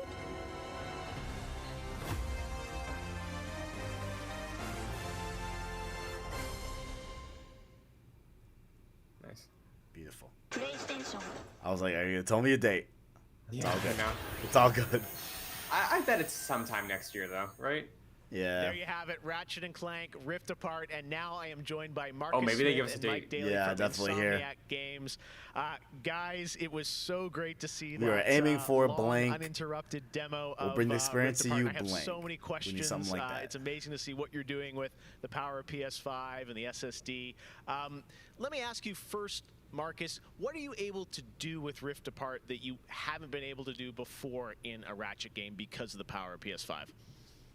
I mean, first and foremost, it's just pure horsepower enables us to fill our worlds with the kind of density and life that we've never been able to do before. More importantly, perhaps, though, is the dimensional shifting that we have going on, which uses the SSD that allows us to fling the player from planet to planet to planet lightning fast, like in way, way faster than anything we've ever been able to do before. Yeah, the Rift tether, we saw that in the demo. We had seen some of that in the trailer. So that's all actual gameplay. Mike, I'm curious, like how does that work as you kind of play through the game? Are there certain moments and levels where you can jump, or how do you play through that? Yeah, so in the game, there is dimensional damage spread throughout the galaxy that Ratchet and Clank have to find a way to fix. And you can find these weak points in space-time that you can pull to you with your Rift tether. It's like Holy shit, he has the DualSense on his fucking desk. And that enables you to basically like warp across the world to find new places to discover or gain a tactical advantage in combat. Wow, yeah, I got to say, like when you see that and you imagine the jumping from multiple worlds at instantaneously almost, and it sounds like there's no load screens throughout the entire game. That's right. We're going seamless. That's right. Yep. Wow. Oh. All right. So confident both of you say it. I like it. Now, let me ask you about DualSense. That's something that is a big part of PS5. I've had a chance to go hands-on with the controller, with the adaptive triggers and the haptics. How are you using that to sort of impact the gameplay of Rift Apart? If he's not a coward, he would just pull it up right there. At the heart of every Ratchet and Clank game is a powerful arsenal of weapons that just exude a ton of personality. And the DualSense is sort of like, it feels like it was made for Ratchet and Clank just because the haptics give us a whole new layer for the weapons to express themselves. So for example, your burst pistol, of course it gives you like a satisfying click or kick with every bullet. But when you throw Dude, the what if this is a shadow bomb, launch game? you can actually What if they just haven't feel said the that? energy Don't pulsing even, off the grenade fade let's just not away even as it flirt with gets that. further You know, apart let's from just you. not even. Basically, the I see you haptics there are expressive smirking. enough You know what I'm that every saying? weapon feels different, You know and what you I'm can saying? tell what I you're just holding. love Ratchet and Clank. But of course, the adaptive trigger like takes that to a function. There's no way they're gonna drop where, both of their major in IPs addition to the at trigger launch. pull You know what I'm feeling saying? unique, You know what I'm saying? we can actually use that as a super intuitive way to add But it would alternate be dope. functions to the weapons. Yeah. So, I hope I'm wrong. For example, in the demo, we've got the Enforcer, which is a double-barreled shotgun. You can pull the trigger part of the way down until you hit resistance to fire a single barrel. And then whenever you feel like it's the right time, pull it the rest of the way for a double shot. So you might be swarmed by a bunch of little enemies. You only want to waste one shot on them. And then wait a minute for even more to swarm in before finishing them off. But a big guy, you probably want to just give both barrels to right away. So there's a nice intuitive way of basically raising the skill ceiling and giving you more ways to play better. Wow, no, I'm excited to see how you guys are going to roll that out across what I'm sure are an insane, group of weapons as always. Plot-wise, Marcus, tell us a bit about this game. I think some fans have wondered, does this tie into the movie plot line, the game plot line? Like, tell us in the Ratchet verse where this sits. Yeah. Well, canonically, this is an extension of Ratchet and Clank Into the Nexus, the 2013 game. But it's a standalone adventure, so it's one that even if you've never played a Ratchet & Clank game, you can get into it and you'll understand it and you'll enjoy it. For hardcore fans, we have a lot of nods. You're gonna see a lot of returning characters and planets and see them all through a whole new light of multiple dimensionality. Yeah, no, this Rift Tether thing I think looks really exciting. And how often, is that something we saw in the demo? Is that something you're going to see frequently in the game? Are there special moments? I guess I'm curious how often you use that technique for gameplay. So the Rift Tether has created these anomalies all throughout the galaxy. You'll encounter those pretty often. There's even a few more types of dimensional damage you'll encounter that we haven't shown yet. Okay. Now, being pulled between worlds, that's localized to chasing after Dr. Nefarious in the demo. And that's sort of reserved for special moments when you really have to, when the dimensional damage really tears wide open. Well, I gotta say, it looks incredible. And then at the end, we got another tease of this female Lombax. I know you guys have confirmed she is playable in parts of the game. I think everyone wants to know, though, do we have a name for her? I mean, the world is more interesting with mysteries, and we're going to have to keep this one a little longer. Do we get a number of letters in her name or anything? Too many smart people on the internet. They'll figure it out right away. She's not named Abby, though, right? All right, we'll have to wait and see what you guys have in store for us. I gotta say, I mean, it looks incredible. The Ratchet games are always so much fun. And as you said, when you think of the power of SSD and the DualSense all coming together, I see where you. Okay, really I see. Before we that's go, smart. though, That's smart. I think everyone around the world wants to know when we're gonna get to play this game. Anything you can share with us on where you're at in development right now? Say launch. I dare you, Mike. Mike. So Ratchet & Clank is coming out in the PS5 launch window. So we haven't announced a specific release date yet, so stay tuned for that. Okay. What kind of window? Is it He's asking the big questions. That's all we're gonna get, I'm sure. Ratchet launch Clank, window. Okay. Apart, all right. Coming in the launch window for PlayStation 5. I'll take it. You know what? I think I'm okay. That's a May. That's then that's like a March, April, May. So thank you so much for. I feel like at least. And we look forward to seeing more of Rift Apart soon. The thing we just looked up before with Hellblade, you know, like launch window, I guess is defined as March or November to March, because that's like the end of the quarter. PlayStation 5, and that's going to do it for Opening Night Live. Yeah, Thank you so much for watching from around the world, and make sure to stay tuned all weekend for more live Gamescom coverage at Gamescom.global. As for us, we'll see you later this year for the Game Awards 2020. Our team is hard at work to build a very special live show for you coming in December. We'll see you then. Good night. All right. Nice. That was that. That was that. Good show. Highlights. I got, for me personally, Lego Star Wars, Ratchet and Clank. I think those are the things that stood out to me the most, personally. I'm trying to remember. Squadrons had a good showing. Squadrons, like, yeah. Dragon Age was interesting. Like overall, wasn't the greatest show. You know what I'm saying? Yeah. Well, do you think it's because it just wasn't like hype new announcements, or do you think it was just like an issue with like some other reason? Because like going in, I don't know. Going in with him announcing most of the stuff, yeah, it takes some of the surprise out of it. But I was never stressed. I was never like, is this all we get? Because like, I think, again, it's a show that was structured in a good way. I think like we had the exciting stuff, for me at least. The exciting stuff was at the end. So like, we were building, and there were things peppered throughout. Like I think the stuff that spoke to me, I thought came at a good enough pace. It's just that we knew most of the stuff, and I'm fine with that, you know. Yeah. I don't know. I just didn't feel like I was like particularly wowed by anything here. Besides like Lego Star Wars, that was a really good surprise. Ratchet and Clank was really, really cool to see again. Of course. But yeah, I don't know. Overall, like it is, you know, I don't know. I didn't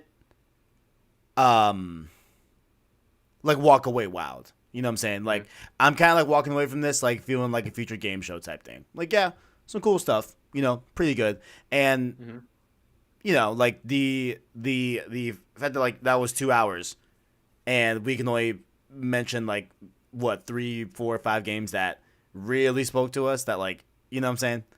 Yeah, well, I mean... You feel me? But I know there was something for everyone here. You know what I'm saying? Yeah. I'm not trying to, like, downplay all of that, but, like, it is what it is. Yeah. Like there was other stuff that stood out to me still. It's just, like, those are the things that are, like, oh, I'm definitely getting these. Like, 12 minutes, that cast trailer was awesome. Again, like, Dragon Age was interesting. Mafia, seeing that, you know, like, after the train wreck that was 2 launching, seeing Mafia like look decent was cool. Right. Some cool new indie games like the Fall Guys stuff. I liked how season 2 looked. So like, I think it was all right. I think it's, for me, like, again, because of what they showed, I would put it a little. I definitely put it above Future Game Show. To me, I liked this more than the Ubisoft presentation, but I liked it more than the Ubisoft presentation.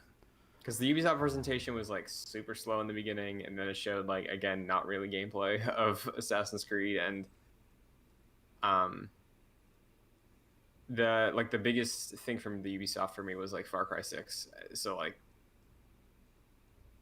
yeah, no, I think I'm biased there because I liked Ubisoft right, a lot, actually. Yeah. So the top 1, 2, 3, 4, 5, 6, 7, 8, 9, 10. I'll just run through the top 10 right now.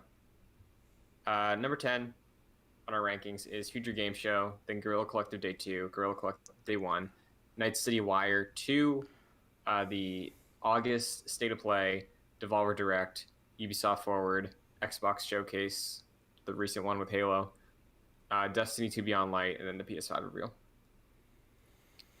And yeah, if it was my call, I would put it above Ubisoft, but the lowest, I think, would probably be below Devolver, above the August State of Play. Yeah, no, I'm not. I'm not with no. I'm like thinking like middle of the pack from like a list entirety. I'm thinking like it's middle. Like there was some highlights that were cool, but overall, like I just think that I don't know. Like I just don't think it was like a Jeff Keighley thing that like he's done in the past that was like really dope. You know what I'm saying? Which, I mean, not his fault. I don't think it's anyone's fault. I don't know who to blame, you know, at this particular point. But yeah, I don't know. I mean, I liked the thing is, I think everything they showed looked good, and it was just there was no surprises, which I don't care really. Like that's why I think it's higher for me, because like it just sounds like you weren't, to me, from like the way you were talking about it and reacting and stuff, it just seems like you weren't wowed in a way that like nothing felt new or surprising, right? But even like going into it, like hearing about, okay, cool, like, you know, Destiny 2, for example, you know what I'm saying? Right. Like, I like Destiny, big fan, right? And like even that, like, yeah, like it was cool, but like it wasn't, I don't know, you know what I'm saying? Like, I mean, I don't know if you know what I'm saying, because I don't think we're on the same page here. Like, I don't know, I just didn't think that this was the greatest show ever, you know? Like, I mean, I don't either. That's why I put it like 5th, but like I would definitely call this like a mid. Like this was some mid. You know what I'm saying? Whether that's good or bad, you know, I'm not saying it was horrible, but like it was some mid. You know. So where do you think you'd put it in top 10? Because I think no. Like, if you think both Days of Guerrilla Collective were better than this, we have a Guerrilla Collective in top 10. Yeah, 2 of them. How the? Oh well. No. Yeah. Okay. I guess better than Gorilla. Yeah. Okay. All right. I guess better than Gorilla. I didn't realize that we had those in top 10. I didn't realize that. And okay. like Night City Wire, the second one where they showed the life paths, is above the highest rated Guerrilla Collective. And then like the reason I said the lowest I put it is above the August State of Play is because the August State of Play had Hitman VR and the Pathless, and that was like it. Like this had way more. It was a longer show, but like it had more. To me, that spoke to me, and more stuff that looked interesting. Like all the Star Wars stuff looked great.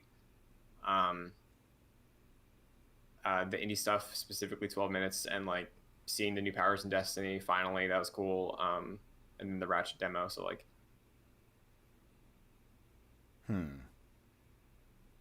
Did you like the August State of Play? Like I know we liked it, but like did that really blow you away? Definitely a similar region. Definitely similar, like, you know, and whatever, like mid.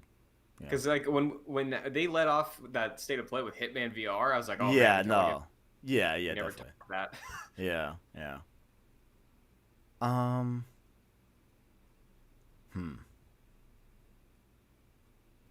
Okay, yeah.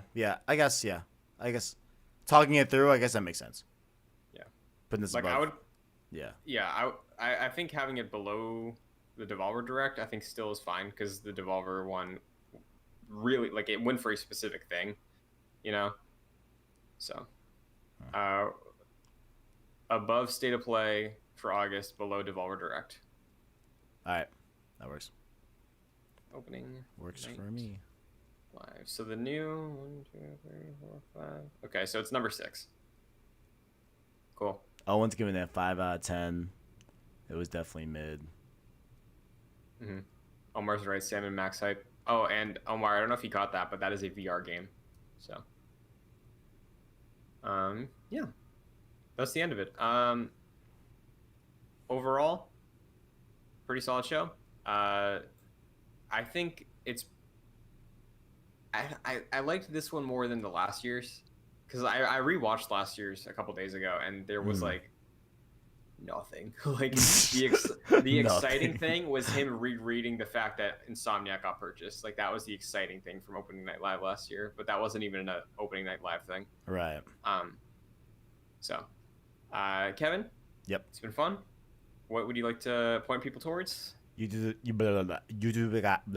Kev, hello. YouTube.com/PlayStation Source. There we go. Boom, bow is lit. We started Order 1886 last night. Pretty good, pretty fun. It's definitely getting some grips on me more than the first time I played it, so definitely cool. We'll continue that probably tonight. If not, definitely soon. And to keep up with that, you can, of course, follow the Discord server in the description of every PlayStation Source video, as well as Twitter at PS Source Vids, and Anchor link to listen to our podcast on all major podcast services. That, of course, being Road to PS5 this week. We're going over the big PS5 games. Some of them will be from this, of course, show. So we're going to be including some PS5 games that were announced here. And, yeah, there we go. That's the whole rigmarole. Christian, where can people find you? You can find me on Twitter, Instagram, and Twitch at Chris N. Buckley. I've been doing some Link's Awakening streams on the old Twitch channel. That's almost done. Doing a lot of Avengers next week. Gonna do story stuff. So if you're not buying it and you're curious about the story, check that out. YouTube.com/JoyClicks is where you are right now. We have a variety of shows. Speaking of Avengers, Jack won't be joining me for this week's episode of Excelsior, but we are doing a recap of the Road to A-Day comic book arc that sets up this take on the Avengers. You know, it's canon. It's kind of like how when you read through the Spider-Man book for Insomniac, right? Mm-hmm. It's similar. So not as long, but we're going to be running through that this weekend. And then, yeah, I think in terms of other stuff, there's a new top 10 list coming out tomorrow. So maybe we saw sequels to games that are in the next top 10 lists. Maybe we saw those tonight. We'll see. I don't know if we actually did or not, but new top 10 list counting down the 30 to 21 best games of this generation that is going live tomorrow. And of course, Gamescast with you and me will be up tomorrow as well. Let's see it. And yeah, for more details on that, twitter.com/joyclicks. But that's going to do it. Thank you for coming by to the stream. We saw a lot of people today. We got Ratchet. Remember, Ratchet was here. Ratchet was here at the beginning. Oh, yes. Oh, yes. Precisely. Our king. Ratchet, Mark Jenkins, Owen, Sean Davis, lots of PSS Discord people, Omar as well. Love to see y'all. So yeah, thanks for coming by. Hope you enjoyed. Take us out, Kevin.